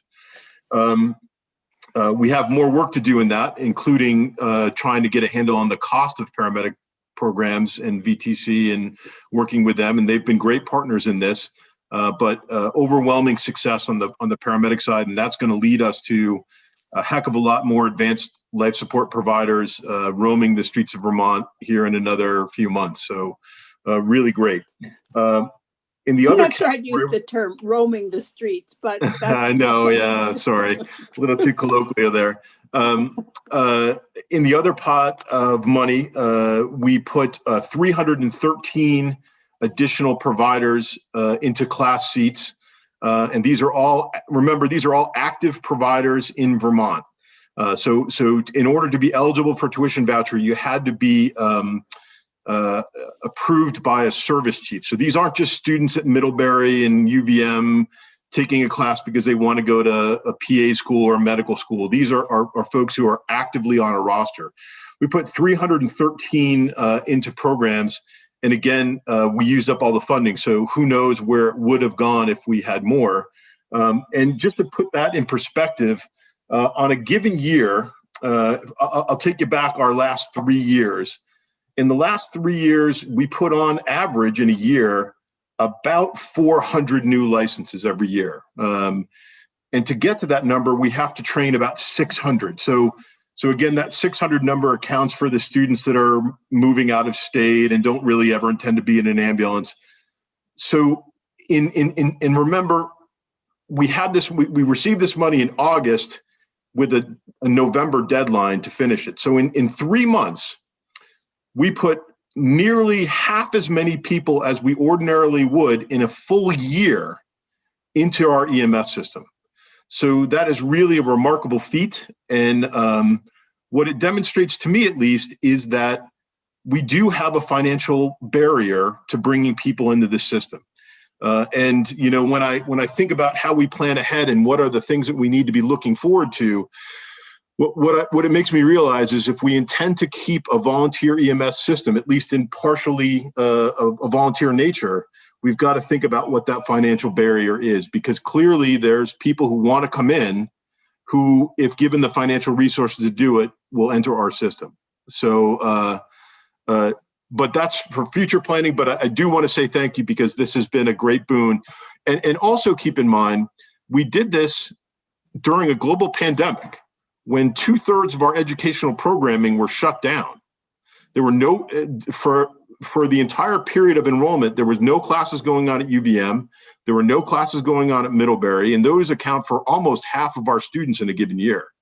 So, you know, this is really something that has been facilitated through your efforts, and it's been great. It really has been a terrific boon. We've also made significant progress with some of the other elements. We've had some great meetings moving forward, looking at competency and portfolio-based testing. I think we will have a meaningful plan in place here very soon. You'll hear from Pat a little bit later today. There's a very high likelihood that we'll have a pilot project with his program coming up. Again, I don't want to put him on the spot because there's still some work to do, but we've got a good concept in mind, and I think it's something that will be an innovative way to get people into our system coming up. And then we've still got a lot of work to do. We've still got to work on how to sort out the other levels of instructor. We've still got to work out how to sort out the new emergency responder level, Vermont first responder level. And that's a challenge, right? We're juggling a lot of there's a lot of balls in the air at the Department of Health right now. But again, we've got good contributions from the advisory committee. We've got good contributions, good people working on it. So I think we're going to be in very good shape come time to report back to you. great. That is fantastic. That is great. And as we go forward, I would love for you all to think about what, as we look at new CARES money coming in, to look at what might be a reasonable amount to devote to the training aspect. So, and you don't have to have any answers today, but I do know that the Appropriations Committee is asking us to look at that. And I think it would be very helpful if we had some real numbers and then this great information here to back up those numbers. Well, So- Senator, I think we certainly have a model that will inform us on this, and I think we've certainly been looking at a lot of the data behind it, and I'm happy to share any and all of that information. So I think we've got good fodder for conversation, at least around this. Good. Senator Clarkson? So thank you, Dan. That's it's just great to know when things worked and that money was well used. And I'm glad you didn't return any of it. I'm glad you used it all up. I guess I would wonder going forward, I am hoping we will be able to appropriate significant money from the state with any stimulus bill that comes from the Biden-Harris 1.9 trillion they've talked about. I would assume that there would be some EMS kinds of money that we could direct to booting up and really getting the EMS systems booted up, staffed up fully in the state, or at least partially staffed up. So I'm hopeful. I'm living in hope that we can continue this work with a big money injection. I did write a note to VTC, to the president, and asked her about the tuition difference and why there would be such an amazing tuition difference and she did respond to me, but I am going to ask her to come in the next time we get more into detail in this area about why there's such a discrepancy between it and the amount at GCC, because that's Greenfield Community College, for those of you who don't live on the border. So we will ask her to come in and talk to us about why that difference exists. President Walden's been a really excellent partner in this, so I want to thank her as well. Yeah. She's been creative, and we had to go through several degrees of administrative machinations to find a way to appropriately fund these paramedics that are going through. She's been a terrific partner. I think she's anxious to answer that question as well, and we're anxious to help her navigate this also. So whatever resources we can bring to bear, including numerous connections to other college systems and other programs in other states, we're happy to help however we can. Yep. Yeah. Thank you. Any more questions for Dan? Senator Polina? Yeah, could you just remind me about what the cost is per student? I forget. I don't remember there's a big difference between GCC and VTC, but remind me what we're talking about per student. Yeah. So it's been about probably a year. Drew, do you have better information than I do? Yeah, Drew. And there are two different programs too, the provider one and the paramedic one. Right.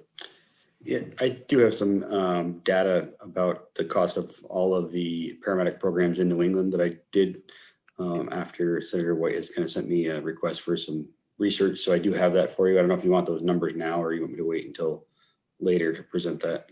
Well, maybe just, I think Senator Polina's question was, we talked about the tremendous difference between GCC and VTC. And if you just throw that out, then we can get more into the other details. I just don't remember the numbers. I'm curious.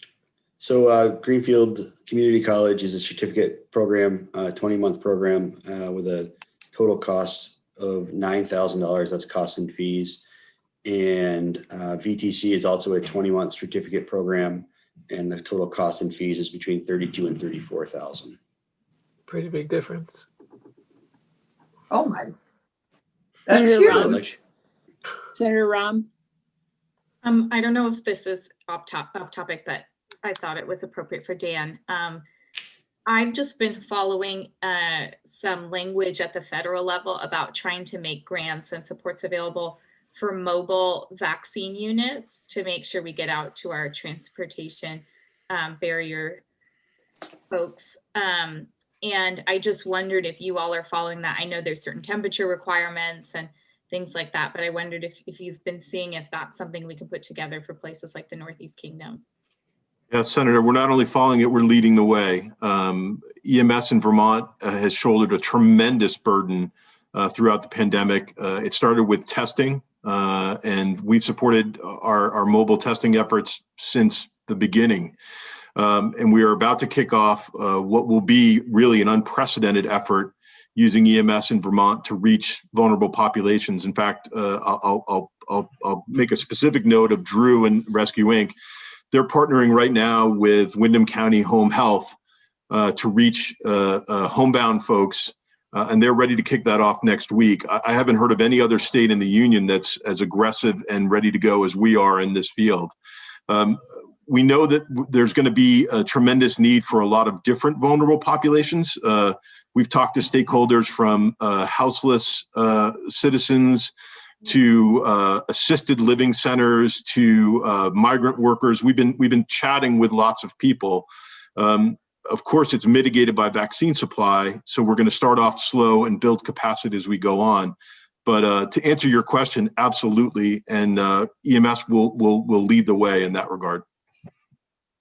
Thank you. And I just will say two things here, and then we can go to Drew. I will say for Senator Rahm's information here that we probably have the most incredible EMS system in the country, and they have responded well. Even before the pandemic hit, they responded and took care of our citizens in really incredible ways. And since the pandemic has hit, we should be very proud of them in all areas of their response. And then I would like to just, before we go to Drew, ask Dan how he likes his new job, and would he just much prefer to be back with us on EMS? Well, I'll let you know when I actually do my real job. I've still been doing this pandemic response, 12 hours a day for the last year. But, it was a great opportunity for me. And since my division oversees EMS, you'll still see my hand in the mix. I'm not ready to fully give it up yet, but it's going to be a different gig.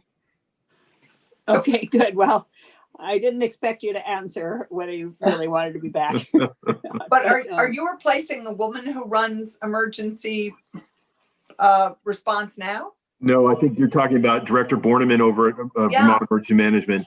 I'm replacing Chris Bell, who was the division director of the Division of Emergency Response, Preparedness, and Injury Prevention.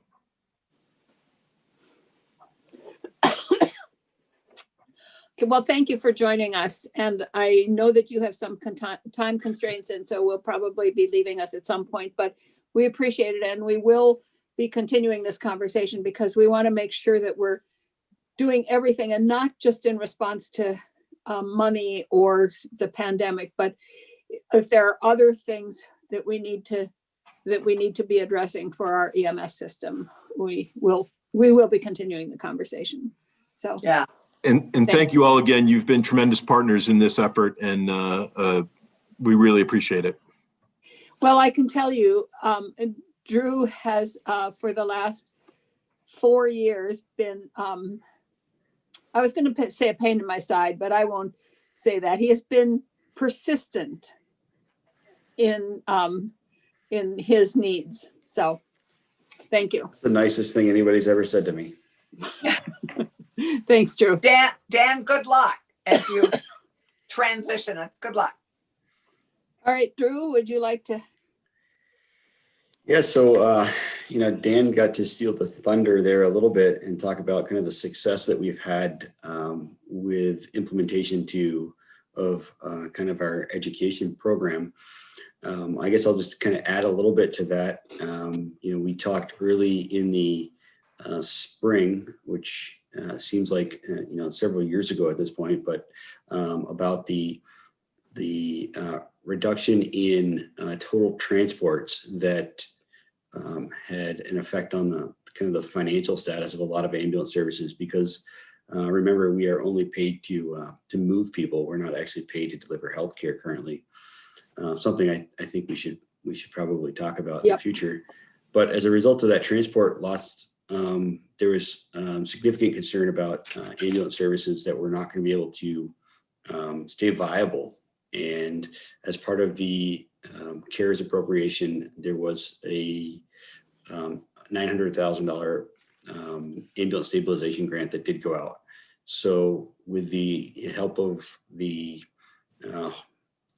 Agency of Human Services and the some federal funding, we're doing pretty well in Vermont. We have not lost ambulance services as a result of lost revenue this year, which is certainly a better position than I thought we were going to be in March. And that kind of lost revenue assistance we got through the ambulance stabilization grant was a huge help. We did have, like Dan said, some significant success in standing up a completely new style of EMS program. So for many years, 50 years, EMS education has been in person. It's been, a typical kind of 2-night-a-week schedule. It's kind of had this very historical existence. And given the pandemic and given the need to shut down education programs in the spring to prevent the spread of COVID, we needed to come up with something completely new. So not only did we kind of get that done during the pandemic, but we kind of redesigned it. And in the fall, we kicked off hybrid programs around the state, which are allowing us to reach people that we weren't able to reach before. Last year, when I was testifying with this committee, we talked about some pilot programs that we had run in our region down here in southern Vermont, looking at expanding our access to education for the volunteers and the smaller communities through technology. And as we sit here on Zoom today, we're certainly understanding some of the advantages, though I'm not sure they're all advantages, but some of the advantages in our ability to reach people that we couldn't reach before. So we did get overwhelming response to the voucher program. We have a lot of data and a lot of information, a lot of education on what we can do with EMS education programs that have financial support. When you asked about what has worked, I would say that what we did has certainly worked. When you asked about what we need to think about doing, especially as we look at maybe additional COVID funds, is to continue to build a sustainable system. So this year we managed to stand up some programs. We've learned a lot, but I don't know that we've built sustainability into the program. We hopefully at the end of these classes, which again, we got started much later than our typical kind of class schedule, we're going to have some new people in our workforce, but we're still going to be short. Usually we have spring classes and fall classes. That's kind of the typical EMS pattern. We didn't do that. We kind of started late fall. So these classes are going to be ending over the next couple months. So we've learned a lot from those classes, but what we need to be thinking about as we kind of work forward through what funds might be available is how to get additional people into this workforce and build a sustainable education model. So kind of going down that path, we made, I think, some huge steps in that direction last year in legislation by addressing the instructor coordinator, the advisory committee, and through the education council that was created, has 4 working groups now that are taking on those topics of EMS instructor coordinator credentials, portfolio-based testing, the development of the Vermont responder, which is going to be a level that'll help bring people into the EMS system and increase our overall workforce. Drew, do you want to just explain what that level is to Senator Rahm, because she was not aware of that? Yeah, so this is a new level of licensure that we're going to be offering in Vermont, which will allow people that have the skills to provide life-saving interventions. For example, in a lot of areas, it would be a fireman or a police officer that has first aid, CPR, bleeding control, and Narcan administration training to be part of the EMS system. and be able to be respond to those calls. So for our smaller services, volunteers that have limited availability for training, this is a way that they can get the life-saving skills they need to help in their community. So we have some areas, I can say right here in our area, Windham County, where the entire first response workforce is now falling on 1 or 2 people. That responsibility is huge. And by adding these Vermont responders, they'll be able to, in some cases, increase their workforce by tenfold by bringing on a lot more hands. So it's pretty exciting, especially to our first responders that are trying to get this work done. So, and Dan kind of touched on some of the other interesting things that have happened to EMS over the last 6 or 7 months.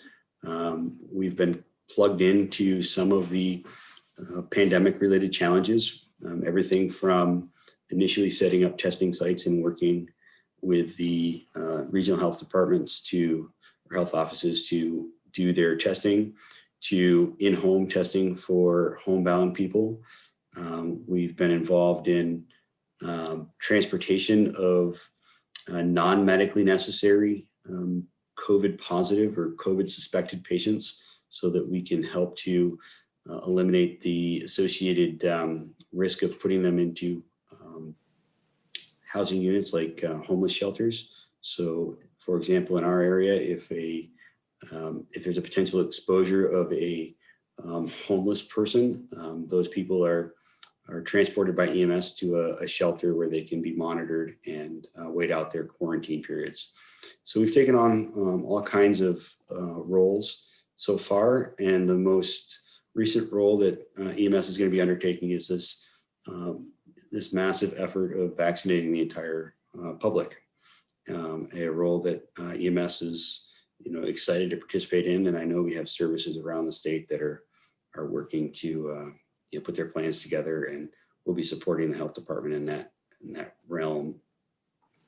Down here in our area, we're working with Dan and his office, as well as the visiting nurses, and we're going to be starting home visits next week for those people that are unable to get to vaccine clinics, so that we can get some of the most vulnerable people in our community vaccinated as quickly as we can.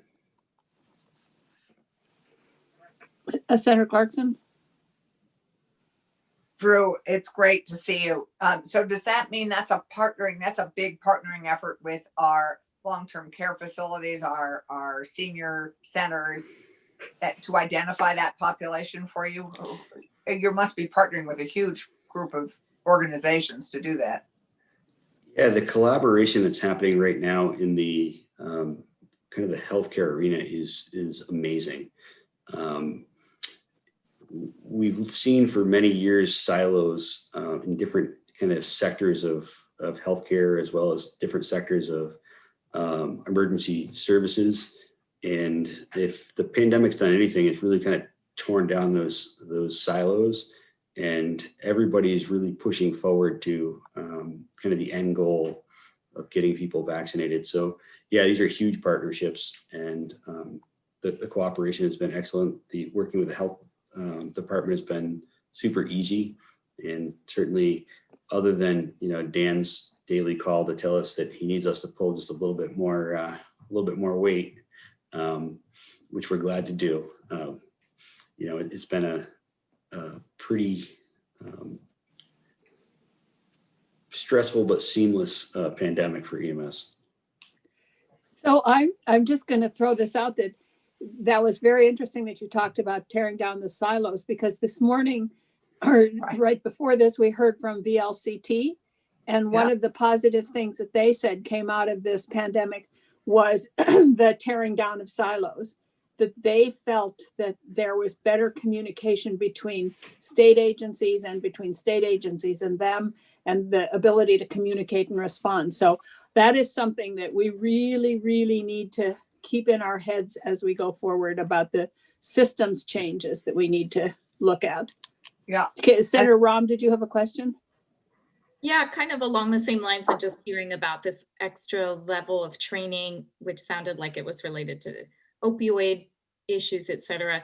I've just been following for a while experiences in places like Lisbon, Portugal, and West Virginia, where they have mobile medication assisted treatment. And that helps, you know, people drive by on their way to work or something if it's more convenient for them, or, you know, go somewhere where there's, you know, there's a high population of people who need that service. Is that something that you all have given any thought, which might be an interesting way to sort of study the partnerships that are needed to be made for the vaccine, although different age groups, and sort of transition to having mobile MAT available to people? I think that I'm going to let Drew respond, but I think that the MAT probably is more in the jurisdiction of the Health Committee and through the Department of Health, other programs rather than EMS. But I'll let Drew respond to that. So I believe we're going to be moving into the area of mobile vaccination. So as we work our way through the kind of the vaccine process, I can definitely see mobile distribution sites being set up around in some of those areas as a way to reach more of the public. Dan is the expert on how that's going to happen, but I think you'll see those vaccine clinics moving to locations where people are. I mean, it might be that, Senator Rahm, it might be that the lessons learned from how we do the mobile vaccine units could be applied to other areas of health delivery, but that wouldn't be through the EMS system. If it's going to be permanent, it shouldn't be through the EMS system, is my feeling. But Dan? You just muted yourself. Sorry about that. So we actually have looked at MAT. New Jersey is a good example of EMS using it. When we applied their model to our system, the challenge in New Jersey was that it wasn't available in lots of places. Here in Vermont, we had such good access in the emergency rooms that it wasn't a significant, I'm not saying there isn't a need, but there wasn't as much of a need comparatively. So at that point, we kind of said, maybe we should leave it over there because it's a challenge on the EMS side as well. But I think what, if anything, this pandemic has demonstrated is how good a public health partner EMS is and how important their role is beyond the traditional movement of a patient from one place to another. And I think that has really told us that everything should be on the table. Well, one of the things that we've talked about is that when the emergency management system was first put into place, it really was thought of as transportation. It was a transport system, and it wasn't part of our healthcare consciousness. And that we've been working really hard in this committee and with health and welfare to try to change that kind of culture so that EMS really is seen as a healthcare provider. And to that end, we need to look at what they can do, what they can deliver, how they get reimbursed for the use of their medicines, how they get reimbursed for actually serving people and going there instead of just for transporting. So we'll have Corey Gustafson and some other people come in and talk to us about how we might begin to look at the reimbursement part of it anyway. Sorry, Drew. Go. Well, that's actually the other thing that is, when we knew it, and this committee certainly has, we've had this discussion. The other thing we made very clear early in the pandemic is quite how fragile the system is. So it took about 3 weeks of reduced call volume before the financial viability of our EMS system was in question. So as we've talked for quite a few years about how EMS is struggling because of the way that we're reimbursed and the low reimbursement amounts. It was very apparent when you started operating in the red just a couple of weeks into the pandemic. So as we kind of move forward away from the pandemic and we look at the need for EMS and the need for a trained and sustainable workforce, we do know that 25% of EMS responders are going to be leaving EMS in the next year. That's what our data says. We've surveyed our workforce. We know that a large percentage of those are leaving EMS as a result of the wages in EMS. So what we're asking of our EMS providers is huge. Just to put it into perspective, the EMTs that we are going to be sending to people's homes to vaccinate, observe for life-threatening complications on a daily basis make between $13 and $15 an hour. That's something that, moving forward, we're going to need to address. Yeah. And if the reimbursement rate was different and how you were reimbursed and what you were reimbursed for, it would help in that. So, Absolutely. Senator Clarkson? So on the workforce development issue, I'm just curious, Drew, we've discussed this for years, that the number of people you train, you invest in them, and then they leave for various reasons. I'd like to know if some of them, if we can look at EMS as part of the ladder into healthcare professionals. I mean, is it, nurses have a very well-defined ladder in workforce development.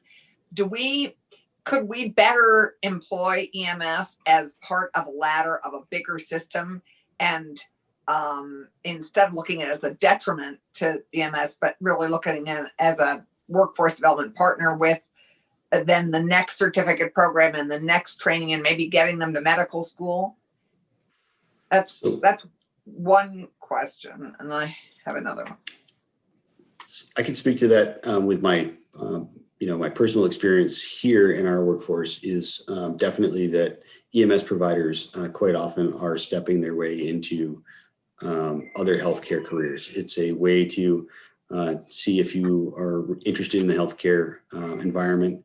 And this year alone, we've lost 2 providers to PA school.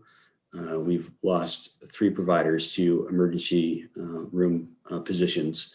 Though they're still working at their EMS level, they're working in a hospital-based type system.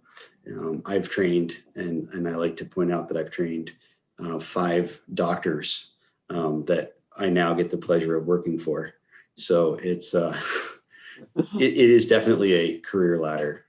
Well, and that's great. And the question I think we have for EMS is then how do we better use that to then let them evangelize the value of so that we make it more of a feed, so that it feeds you, so that we help make them be, advocates for coming in and beginning at using that as an entry point for the healthcare system. You see what I mean? I mean, how can we better employ them to help us? So I think there's a couple different things that are kind of playing out. And one is people are moving from EMS to other healthcare careers because of the level of reimbursement. Yeah. So a paramedic makes roughly half of what a nurse makes. But the scope of practice and the expectations are no different. When I come to your house and you're suffering a heart attack, I think your expectations are pretty high. Yeah. Well, I hope your expectations are pretty high.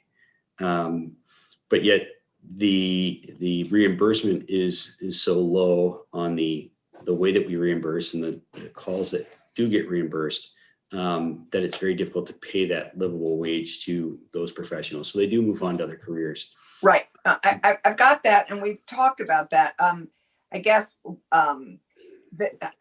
another one of my questions is, where are the volunteers? I mean, because when we talk about if you are a real mesh of volunteer system and a paid professional system, and you're right, as paid professionals, this is very low earnings and challenged reimbursements, which we hope will get improved. What do the volunteers get? Do they get paid per call, or do they not get paid at all? There are some services that do stipend their volunteers, a small amount for travel expenses and other kind of costs. Most of them don't receive any compensation, and those people that are true volunteers in EMS system are what we worked so hard last year at trying to come up with ways to support through the new first responder, through the access to education. The cost associated with becoming an EMT at $1,000 a student was in many cases being paid by the volunteer themselves. So most of our kind of legislative effort last year was targeted towards that volunteer support and getting those people access. The Margaret Lagases of the Exactly. world. Right. I think that I would just throw in a thought here that while it would be nice to have people be able to see it as a career ladder, we also don't want to keep the EMS providers so underpaid that they have to go through for a career. We need to keep good people in our EMS system. We need to pay them to stay there, not to look elsewhere because they can't afford to remain there. And many of them are doing much the same things in their new jobs, but they're being paid better. So we really need to look at how we keep people in our EMS system. And if I'm sure it's more than just pay, but that's a huge one. Yeah, no, it agreed. So, Drew, do you have more that you want to tell us today? The only other thing I'll from the experience, and we're still facing this hesitation of people going to the hospital. So just as a piece of information, early on in the pandemic, we told everybody that the entire public that if you're not dying, do not go to the hospital, which is, it's interesting to see what happens when you tell people not to go to the hospital. They actually listened. We had people that were actively having strokes and heart attacks that are like, I don't want to go to the hospital. They told us not to go unless we're actually dying. And they really did take that public message very seriously. So we've seen our number of people that are expecting EMS to come to their homes, take care of them and leave them at home for follow-up later increase. Actually, in our area has doubled since the beginning of the pandemic, which is kind of an interesting piece of data for us, that people are still calling EMS, but are really hesitant to go to the hospital. So we're seeing more of that home treatment and then them following up later with their local primary cares. I don't know that I have anything specific. As you guys go through your session, I'll be glad to answer questions, or I can provide you with the data that we have. I do apologize. Our legislative report from the advisory committee is going to be a little bit late. We will get it to you as soon as I can tidy up the last draft. I don't know if Jim has anything else specific he wants to throw in there, but I would like to say thank you for the work that you guys did last year. We would definitely not be in as good a position as we are this year without that workforce development money and the ambulance stabilization. If we didn't have the ability to pay for those 300 students, which we desperately need in our system right now, I'm not sure where we'd be as far as workforce goes this year. So that was a huge help. Thank you. Jim, did you have anything you wanted to throw in? Oh, you've had some very eloquent speakers there telling you how it is. I want to review a few things on behalf of the Vermont Ambulance Association and the service, which is again very much thank you for the past year's services that you've done for us looking into this. There's nothing that is completely fixed, nothing that has been miraculously changed, but without your help, I think we'd be in much bigger trouble. I'm very proud of the EMS system that we have. The people are working very hard. The EMS people are helping in everything they can and they want to, and I'm so proud of them, but your help has been tremendous to us. When they talk about numbers, I just want to say this problem is not solved. This number of personnel that we need to get into, and not to take anything away, the numbers you got for us to get into paramedic school and to get into EMT school, those numbers are still going to be very hard on us right now and into the future. So when, like Dan said, they have 313 people added through this course in EMTs or 36 paramedics, it's going to be probably another 3-4 months before even all those can get certified in the EMT.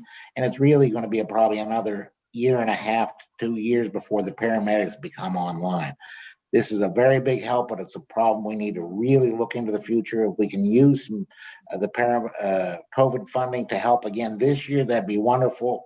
That's my main thing, is we need to have personnel, and you've touched everything from we have to pay them to keep them. There's so much, but without your help, we would be in a lot worse shape, and we thank you. Thank you.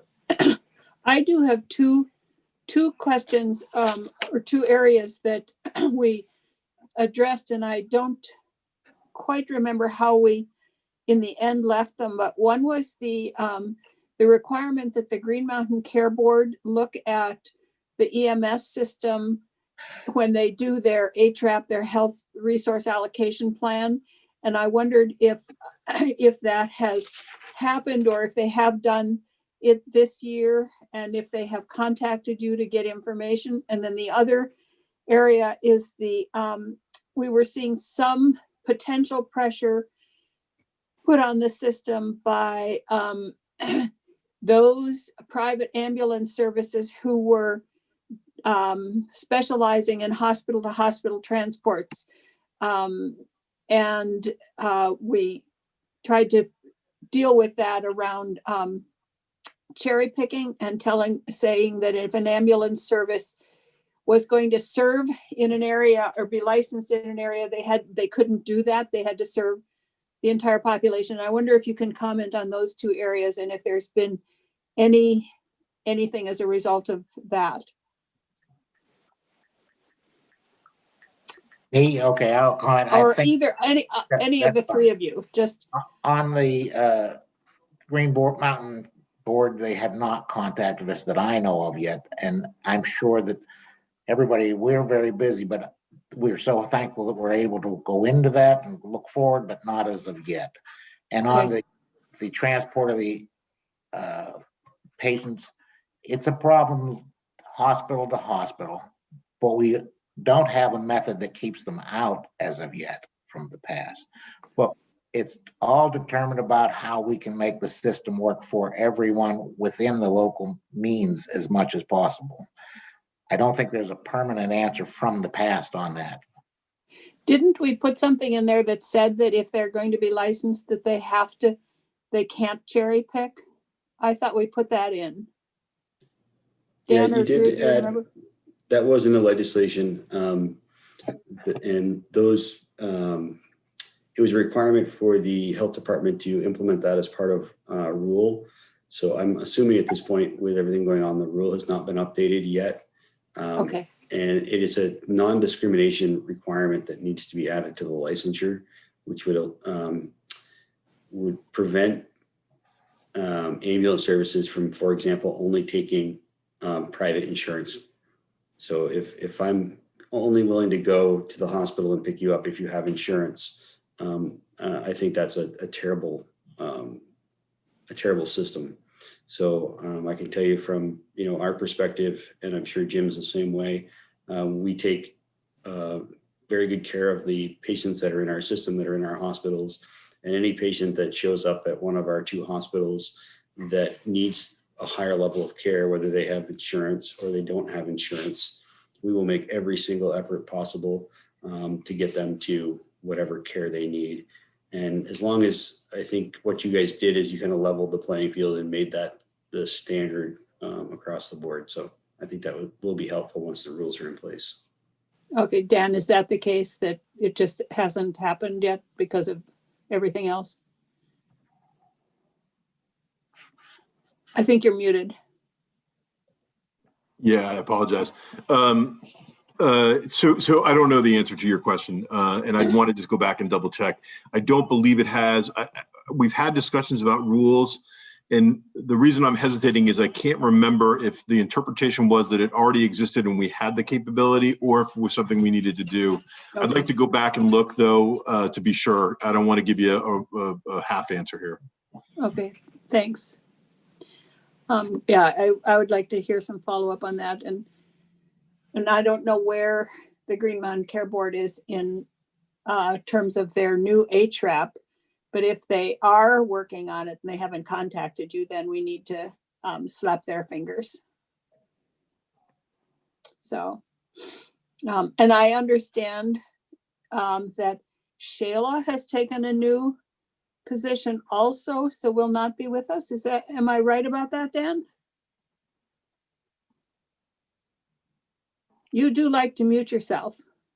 Yeah, I'm sorry. My dog is eating his dinner literally 2 feet away from me, and it's kind of loud. So, anyhow, yeah. So Shayla's been fully dedicated to the response. I think she's been moved in sort of a different direction. I don't know if that will change as things change here, but she certainly has her hand in things as well. So I don't think you've seen the last of her. Oh, good. Thanks. So in terms of your dog eating his dinner, we had somebody testifying to us the other day, and we could hear this little shrieking in the background, and her dog was eating her 2-year-old daughter's mac and cheese. So at least your dog is eating his own dinner. Yeah, well, yeah. Anybody else have any questions for Dan or Jim or Drew? Nope. It's always good to see everybody, though. And as we go forward and we have more any legislation or anything that we need to do, Ameren will be working with us, and she'll might be coming to you for more background information on some of the issues. Okay. So I see that Gwen is still with us, and I just wondered if you wanted to weigh in at all on the EMS issue and how in relation to the towns, because I know in some towns the EMS system is part of the municipal system.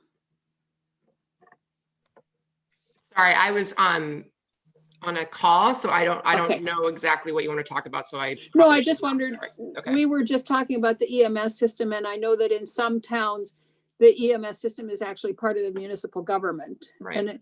And we heard here some of the positives and negatives and where we need to go from here. And I just didn't know if you had anything else that you wanted to throw in, or if you wanted to wait till the next time we took it up. I'll wait. I just know that I think the nonprofits, the ones that haven't been associated with municipalities, just had a little bit more trouble than we did, because we had direct aid to municipalities. So there was just that extra step that was onerous on those folks, which is unfortunate. So I think we were in a little bit better shape at the municipal level. Okay. Senator Clarkson? Yeah, I'm just curious, Gwen, if you could, when you come back, if you could bring us data about what % of the EMS teams are municipal versus nonprofits. And Drew probably has that too, obviously. But it would be great if we could get a better set. I mean, you probably have given this to us in the past, but I'm not remembering. So what % are municipal? What % are standalone? What % are volunteer? What % are professional? I think that would help us understand the full universe. And I'm sure but I don't have it I don't. Yeah, Thank you. Drew, maybe, or Dan, but I think with the with the different districts, don't they have an inventory of each agency, and then you can glean from that what is what? Dan? We're about to prepare for you something called the Stakeholders Guide. Oh, great. And if we ever get a moment where we can concentrate on something other than COVID-19, it's ready to go. The challenge has just been that everyone in our communications team is pulled in 1,000 directions, but that does contain a lot of that. And I think it would be exactly what you're looking for. So I would simply say, stand by, it's coming. Hopefully as soon as we can kind of divert some resources away, we'll have a presentation for you all.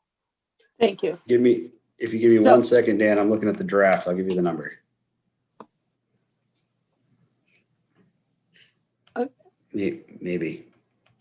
while you're looking for that, can I ask if this isn't directly related to COVID or where you need to go moving forward, but it seems to me that one of the first things we did directly related to EMS in this committee was when we reassigned or the districts. There was a lot of opposition to it, and we did it anyway. And I just wondered if that has worked out. I can't, Brian, do you remember, Senator Collimore, do you remember exactly what it was we did? No, but I remember the discussion about that. Yeah. Drew will remember because he's the one that brought it to us. I hope. I can't remember the resolution. Well, we changed for some reason, the membership on the advisory council did not have a representative from each district. And we changed that. And I don't remember how we changed it. And I just wonder if the change, whatever we did, was a valuable change. Yeah, so I can speak to that. The big change was to the EMS advisory committee. So you restructured that committee and changed the membership, and also changed how the chair of that committee was chosen. It used to be that committee was run by the EMS office, and then up until COVID, part of that change was that the EMS advisory committee had to move from district to district so that it was accessible to all of the kind of the stakeholders, all the EMS groups around the state. Obviously, with COVID this year, that meeting has been virtual for almost a year, like everything else. But I would say that the change has been beneficial. We have pretty widespread participation in most of our meetings. I would say that, we're probably 80+% participation with people coming to those meetings. The reports and the information that you've been getting from the last 3 years has been a direct result of the change. So I think you're probably seeing more accurate, more available information on the EMS system than you did before. So, but that being said, I do chair that committee, so I may have a little bit of bias. Just as a point of privilege, as someone who sits on a lot of these reports, like committees or study groups or whatever, it's a very high functioning advisory commission. It's you can thank Drew for that. He really does a really good job of getting everyone energized and involved. So yeah, good job, Drew. All right. So he's a pain in the side of more than me. Is that what you're saying? In the best way possible, though. In the best way. Yes, I meant that too. We I just call those forgot that advocates. this is going out to anybody who's listening. So I do see that we're live on YouTube. Any more questions or comments or concerns or anything? And I think we'll follow this up. Oh, the one thing when you are thinking about what in terms of training money that you might need from New Cares money around the training and the education programs. I know that Dan, you said that getting the instructor level and the first response level programs up was it was a lot of work, and because everybody is so busy dealing with this other stuff. Would it be helpful to have an additional person as a point person to do just that?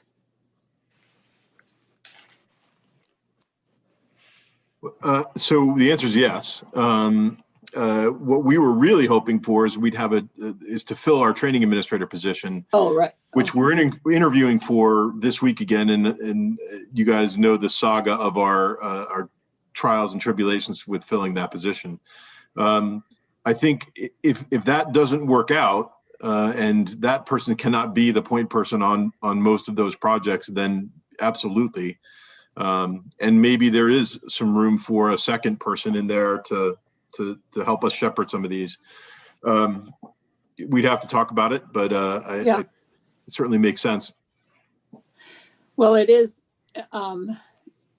unfortunate that you and the police academy also are having such a hard time recruiting and hiring and getting people here. And I've heard some of it is because we're so small that there's no kind of ladder for them. So people from the outside are saying, why would I come to Vermont? It's just a dead end job. But I will throw this out, that we had applications for the Cannabis Control Board, and there are 3 positions, and there were 94 applicants. So maybe you could recruit some of them. Guess I'm in the wrong line of work. I think so. When you do your interviews, if any of them are EMTs, send them our way. Okay, will do. Any other questions or concerns or anything? All right, well, thank you very much, and thank you for the good work, all of you. It's an amazing system we have, I believe. Here, Thank you. here. Thank you, thank you. Thank you, Madam Chair. So committee, remember, we're not meeting tomorrow. Good You luck. get the day No, off. our hearts are broken. Well, in judiciary, we we're gonna looking do? at good time, earned good time, and you've earned good time here. So you get to get the day off. Glad. And Tuesday, just to let you know, Tuesday we're going to be, Gail, do you want to join us again? Do we I want to keep go losing- off live? Do we want to go off live? No, we can stay on so that people can hear what we're going to be doing next week in case they have interest. So Tuesday, I believe that the first thing we're doing is, Gail, do you want to help me out here? Yeah, let me look at my notes. I have too many pieces of paper. We are starting after the budget address. We're talking Oh, yeah. about the public records of juveniles. Oh, right.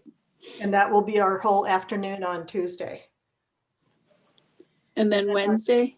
Wednesday, we are talking about the governor's executive order with DPS. Oh, Right. and the beginning of the reports from the council. Yep. And then we'll be talking about the Criminal Justice Council. Yep.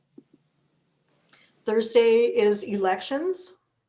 Yes. So if anybody has the Oh, lists for I gotta me, get you, Ryan. you Yes. better get them to me, or Brian already got me his. He What is- did? You are a Mhm. whiz. You Isabel, said I bet before the Isabel weekend. helped. What? You said to get it to before the weekend. If at all possible, I can get them. So I've got them from the Secretary of State, from the town clerks, from Brian. I know VPIRG is about to send some in. I've contacted the Campaign for Vermont. And I don't know who else will have lists that they want to put in, but if VLCT or any of you or any of your constituents or groups, This get is them to witness me. list? No, Oh, this is the list of things Im- that you want to see changed in our elections laws. mm, okay. And then I'm going to make the list over the weekend and I'll get it out to you. And I'm going to try and put them together in kind of categories of things that some are purely administrative issues and some are more philosophical issues, and put them together in a list and identify who it was that suggested that change. If it was the Secretary of State and the League of Women Voters and VPIRG and Senator Clarkson all agree, or it comes from all of their lists, then I'll put that on there so that you can see where they come from. Unless you would prefer not to see where they came from. Well, I have a little list, but if I could have some, benefit of the doubt from the chair, that if I put something on the list that you've talked about ad nauseum and isn't going anywhere, that you just let me know and we take it off the list. Like, for example, ballot selfies, which comes up a lot. Well, what I'd like to do is get everything on the list. Okay. And then we'll go through the list and see some things we may say, yeah, that's a really nice idea, but I don't think we can do it. Or maybe I'll just make the list and not put where they came from. That's what I'm going to do. That would help me because I don't want to Okay. embarrass myself. Okay. But That's what I'll do. I'll just make the list, put it in categories kind of. And then we'll look at the list and we can deal with them as they come up. And some of them maybe we don't want to deal with at all. Some of them we may say this is a nice idea, but we don't have time to do it before March.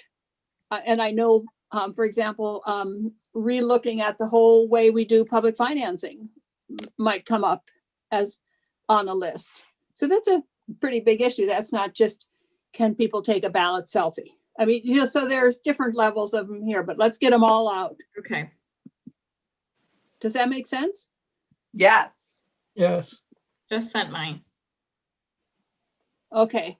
And then we'll start taking testimony on the kind of categories. And I'd like to, so if we can have the list done by Thursday, then we can line up some people to start looking at the, presenting their positions on different ones. Okay. Perfect. Okay. And there won't be a bill there. We do have one bill, right? One elections bill. Yeah, we can use that as a vehicle, or we can create a committee bill. Oh, I know we'll have more elections bills also. So I know, Keisha? This is just something I want to put out in a way that if it can't happen, that's fine. I told them I would make them a little video instead. But Vermont Law School next Friday afternoon is having their race and the law symposium. And they've asked me to speak around 3:30. And I said, I'll try, but if I can't make it, and I know the day before, I will make a video. So would you rather I just made a video, or do you think there's a chance that it will work out next Friday to leave we haven't done the schedule yet for Friday, but I really hate to see us end at 3:00 on Fridays. I mean, I know I'm the reason we're not meeting this Friday, so I shouldn't say that, but we'll see. Let's see where let's see where, Gail, do we have anything? So Thursday we have elections, and then we also have Beth Pierce talking about the potential retirement changes that she's proposing. And then we don't have anything on Friday yet, do we? Nothing on the schedule. We tried to move the treasurer to Friday and she's not available. Okay, well, we'll do her like at 3:15 or so on Friday. I mean, on Thursday. Mhm. Okay, all right. Thank you. Anything else? Nope. Thanks, bye. Have a nice weekend.